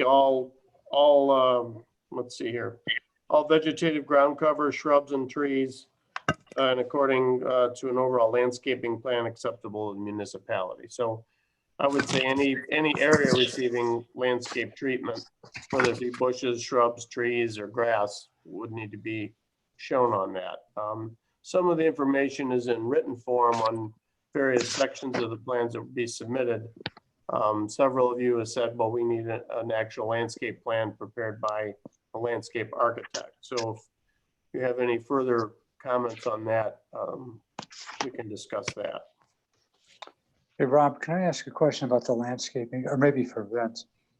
In chapter 1142, we require tree plantings on private streets as well as public. With, trees have to be every so often spaced. Is that in your plan? Well, I guess short answer is no. Our interpretation of the code was, this was before we agreed to the 0 lot lines, that there was only a very small common area that required a landscape plan just around the one front apron. The rest of it belonged to the individual parcels, and because of that, a landscape plan wasn't required. But now that we've agreed to the 0 lot lines, we would be happy to prepare a full landscape plan, review your requirements, and make sure it's in line with them as much as possible for a site like this. Okay. And include that with our, include that. Now I have to, that one's a little bit of a heavier lift than everything else we've talked about, just timing wise. So we certainly would be happy to present a landscape plan, work through it with you and make sure it's agreeable and meets the city requirements. I guess I would ask that if for some reason, if we end up at a point where that's the only outstanding item and we're not all the way there on that, maybe there's a mechanism to move forward with that as kind of a contingent item. I think we've done that in the past, had landscaping plans come in later than later in the process, I think. So yeah, we're happy to have our landscape architect prepare one and start that process with you. I'm a little concerned about the time frame of that as it relates to everything else we've talked about. What do you envision between buildings? Like, there had been discussion when there were fewer buildings, because some of them were attached. There was discussion of making sure that it was left open for like fire access. So is that what you would do here as well, or I don't play landscape architect, but I have a feeling they would recommend some kind of low maintenance ground cover that that doesn't need mowing or any kind of maintenance. It'll stabilize the soils there. It won't grow tall, just a low growing ground cover in those areas. Mm-hmm. Okay. Yeah, so I guess on the next version of plans, it would be good to designate the areas that will be landscaped as common open space, now that they would be in common area rather than privately owned. And if you don't have the landscape plan ready at that time, we'll look at it when it is. Does anybody have anything else they want to talk about?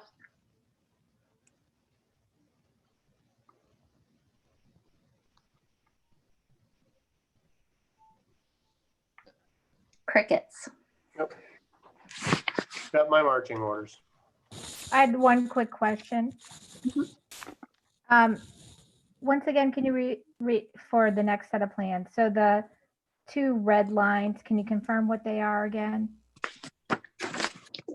Yeah, I'd be happy to. The solid red line is the existing top of bank, and the dashed line represents the required 5-foot setback from that point. Okay, that's what I thought, but I wanted, I didn't hear you well before. And as you can see, we really only touch that 5-foot setback at a couple of corners or points.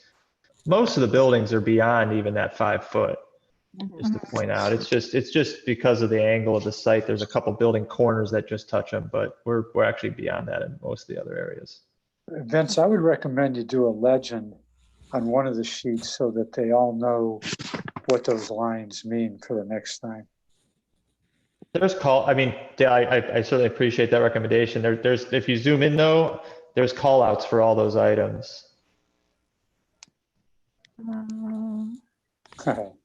Original top of bank before dam, 5-foot setback. Right. I'm just sorry. saying. Yeah, you just have to find it. It's, Yeah, if you do a little legend and say this red line, this red dotted line, this black line is this, I think it makes it easier for them to follow. I don't think you give this group enough credit, Dale. I think they look at plans a lot, but if you think we need to do that, then sure we could. That's how I interpreted it. I just wanted to have it confirmed. All right. so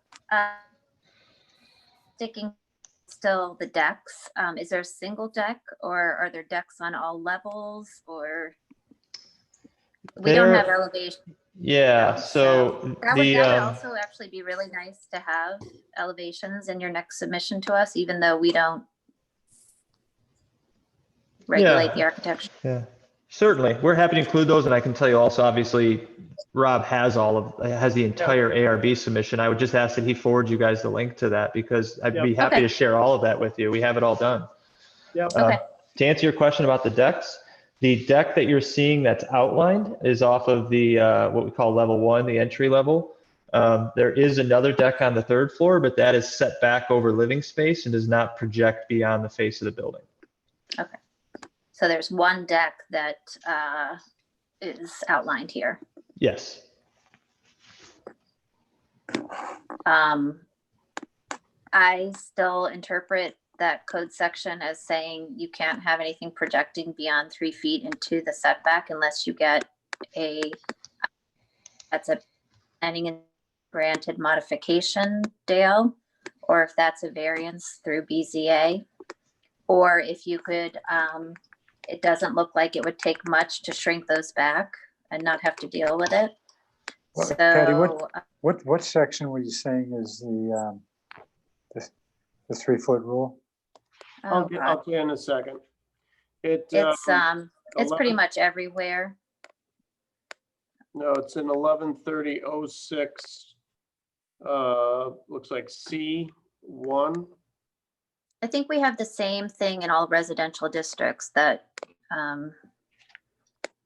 the same language. 113006 C1. Yeah, projection of building features in the setbacks. And then it Oh, talks right. about balconies and 3 foot into the setback line.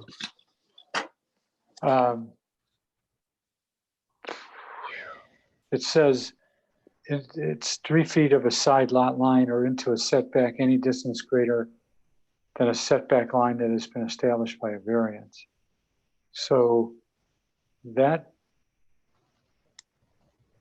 That makes it sound Okay. like it can't go at all into the setback because we created setback by right, modification / variance. right. That's why I was suggesting that the lot lines cover that projection on the first floor unit.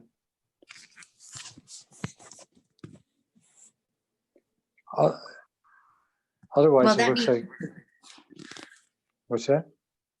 But the lot line that we established is 5 feet back from the crest. The lot line that we're establishing is not based on whatever they want to draw. No, I know that. I thought the lot line actually goes to the end of where they own. That was just because we wanted it safe for the hillside. Well, They there's couldn't also, build beyond there because of this hillside. well, there's also an ethic, of wanting the building set back from the riverbank or from the river. So, I'm sorry, go ahead, Nicole. Okay. But Well, the way, Dale, I thought we came to terms earlier in tonight's meeting that there's a difference between that 5 foot from the hillside. That has to do with the disturbance of the hillside, where what we're referring to in our code has to do with the other line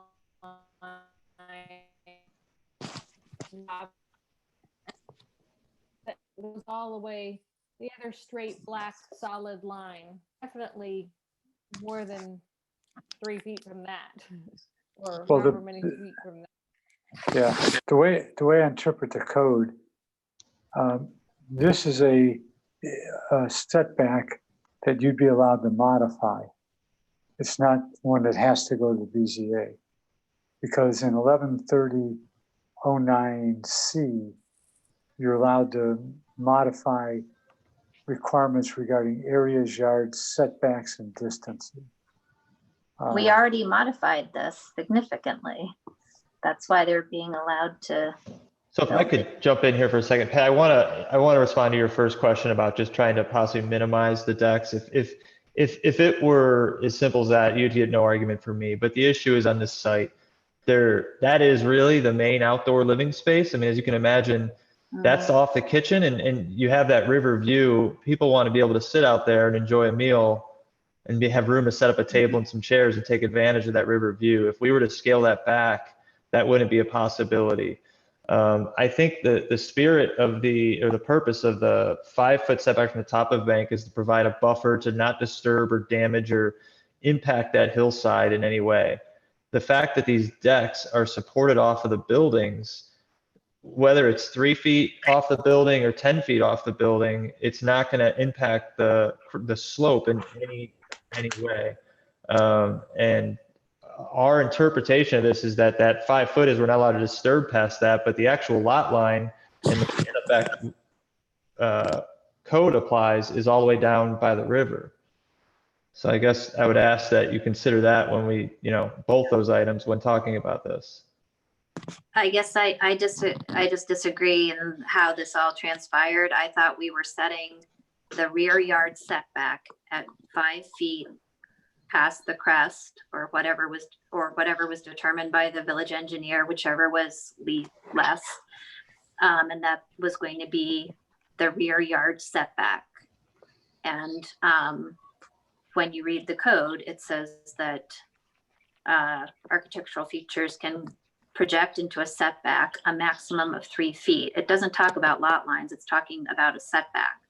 And then it says that no feature shall go into a setback at all if the setback was established by a variance, which is similar to us establishing it by modification. So I don't have a huge issue with it, except that I think it might need to be something that is addressed in your zoning review, Rob. Like, do we need to vote on this and say it's okay? I have to look, and I'm looking up what was said about that that buffer line. I never recall it being discussed as a setback. I recall it being requested as a buffer, but I want to see. Maybe we were. Yeah, I want to see exactly how it was worded. Yeah, I mean, maybe we were using setback as a verb rather than a noun, like we need the buildings setback 5 feet from the crest line, but whether it was that or whether it was saying this is the setback. But I'm just pointing it out that it's something where the current plan doesn't fit with the code. So it's something that we need to grant a modification for if they can't change it. That's got to be looked into, I guess. And if you find that it's irrelevant and because that's fine. I just wanted to point it out. Yeah, this is a point that we asked for some clarification on when coming up with this plan, to make sure that if the decks weren't, if they were supported off the building, that they were able to cantilever off of that. This is not something that we did without speaking with the with these guys first. So I appreciate the issue. It almost seems like it's coming down to a little bit of semantics with how we define that line. And I would just ask that, with the other things that Rob needs to look into, give him a little bit of time to clarify this, and he can let us know tomorrow, on this item as well. Does anybody have anything else that jumps out at them that needs to be looked at in particular for the next review? Not me, but thank you for pointing that out, Patty. We either need to provide a modification, grant the modification, or we need to make sure we know what needs to happen for that, or we determine that it's immaterial. Okay. Dale, anything else? No, that's all I have. Rob? That's all I have. Okay. All right, well, I don't think we're gonna take any action on this tonight, obviously, but we will schedule a special meeting to look at what the administration recommends in terms of the required modification so that it fits the zoning. The one thing I would ask Patty is if somebody doesn't agree with this concept of the zero lot lines or anything else we've said that the developers can rely on to go back and redo plans, or that Rob's going to do his review on, I hope they speak up now because we got to Definitely. do a lot of work in the next couple of weeks. If there's something that we're holding on to, we should definitely talk about it. It's already. I'm good with the zero lot lines, and I'm good with the everything that we've talked about the process tonight. Thank you. Okay, thanks, Judy. I'm good with the zero lot lines. I'd asked for the shrinking down of the limits of disturbance on the south and the east ends. And just if Rob can include the projection of the decks in his review of what needs to be done there. So we know what to do. Yeah. Yeah. But otherwise, I think it still fits with the intent of the modifications that we had put in place before. So yeah, I don't have anything else. Nancy? Yeah, no, I'm good. And as far as the landscaping, I think we need to look at it because we may not be able to have landscaping like all along that driveway and the retaining wall. I'm not sure, what they're going to be able to do there, but probably not much of a landscaping plan. I'd be more concerned about the entryway and I'm sure that they'll do something nice there, but it would be good to see at least some idea of what it's going to look like, what the sign's going to look like. There won't be a sign. Just want to clarify that. There won't be a monument sign or anything, but we will do some nice landscaping. There will be some nice landscaping. We know that the Cleveland Street elevations are the most critical. So, and we are happy to prepare a plan, obviously, based on this meeting tonight for you to review. Wendy, did you have anything? No, I've expressed my concerns and I think they've been heard, and looking forward to moving forward. Okay, sounds good. All right, we'll be adjourned then. Thank you, everybody. Thank you. Thank you. Thank you. Thank you.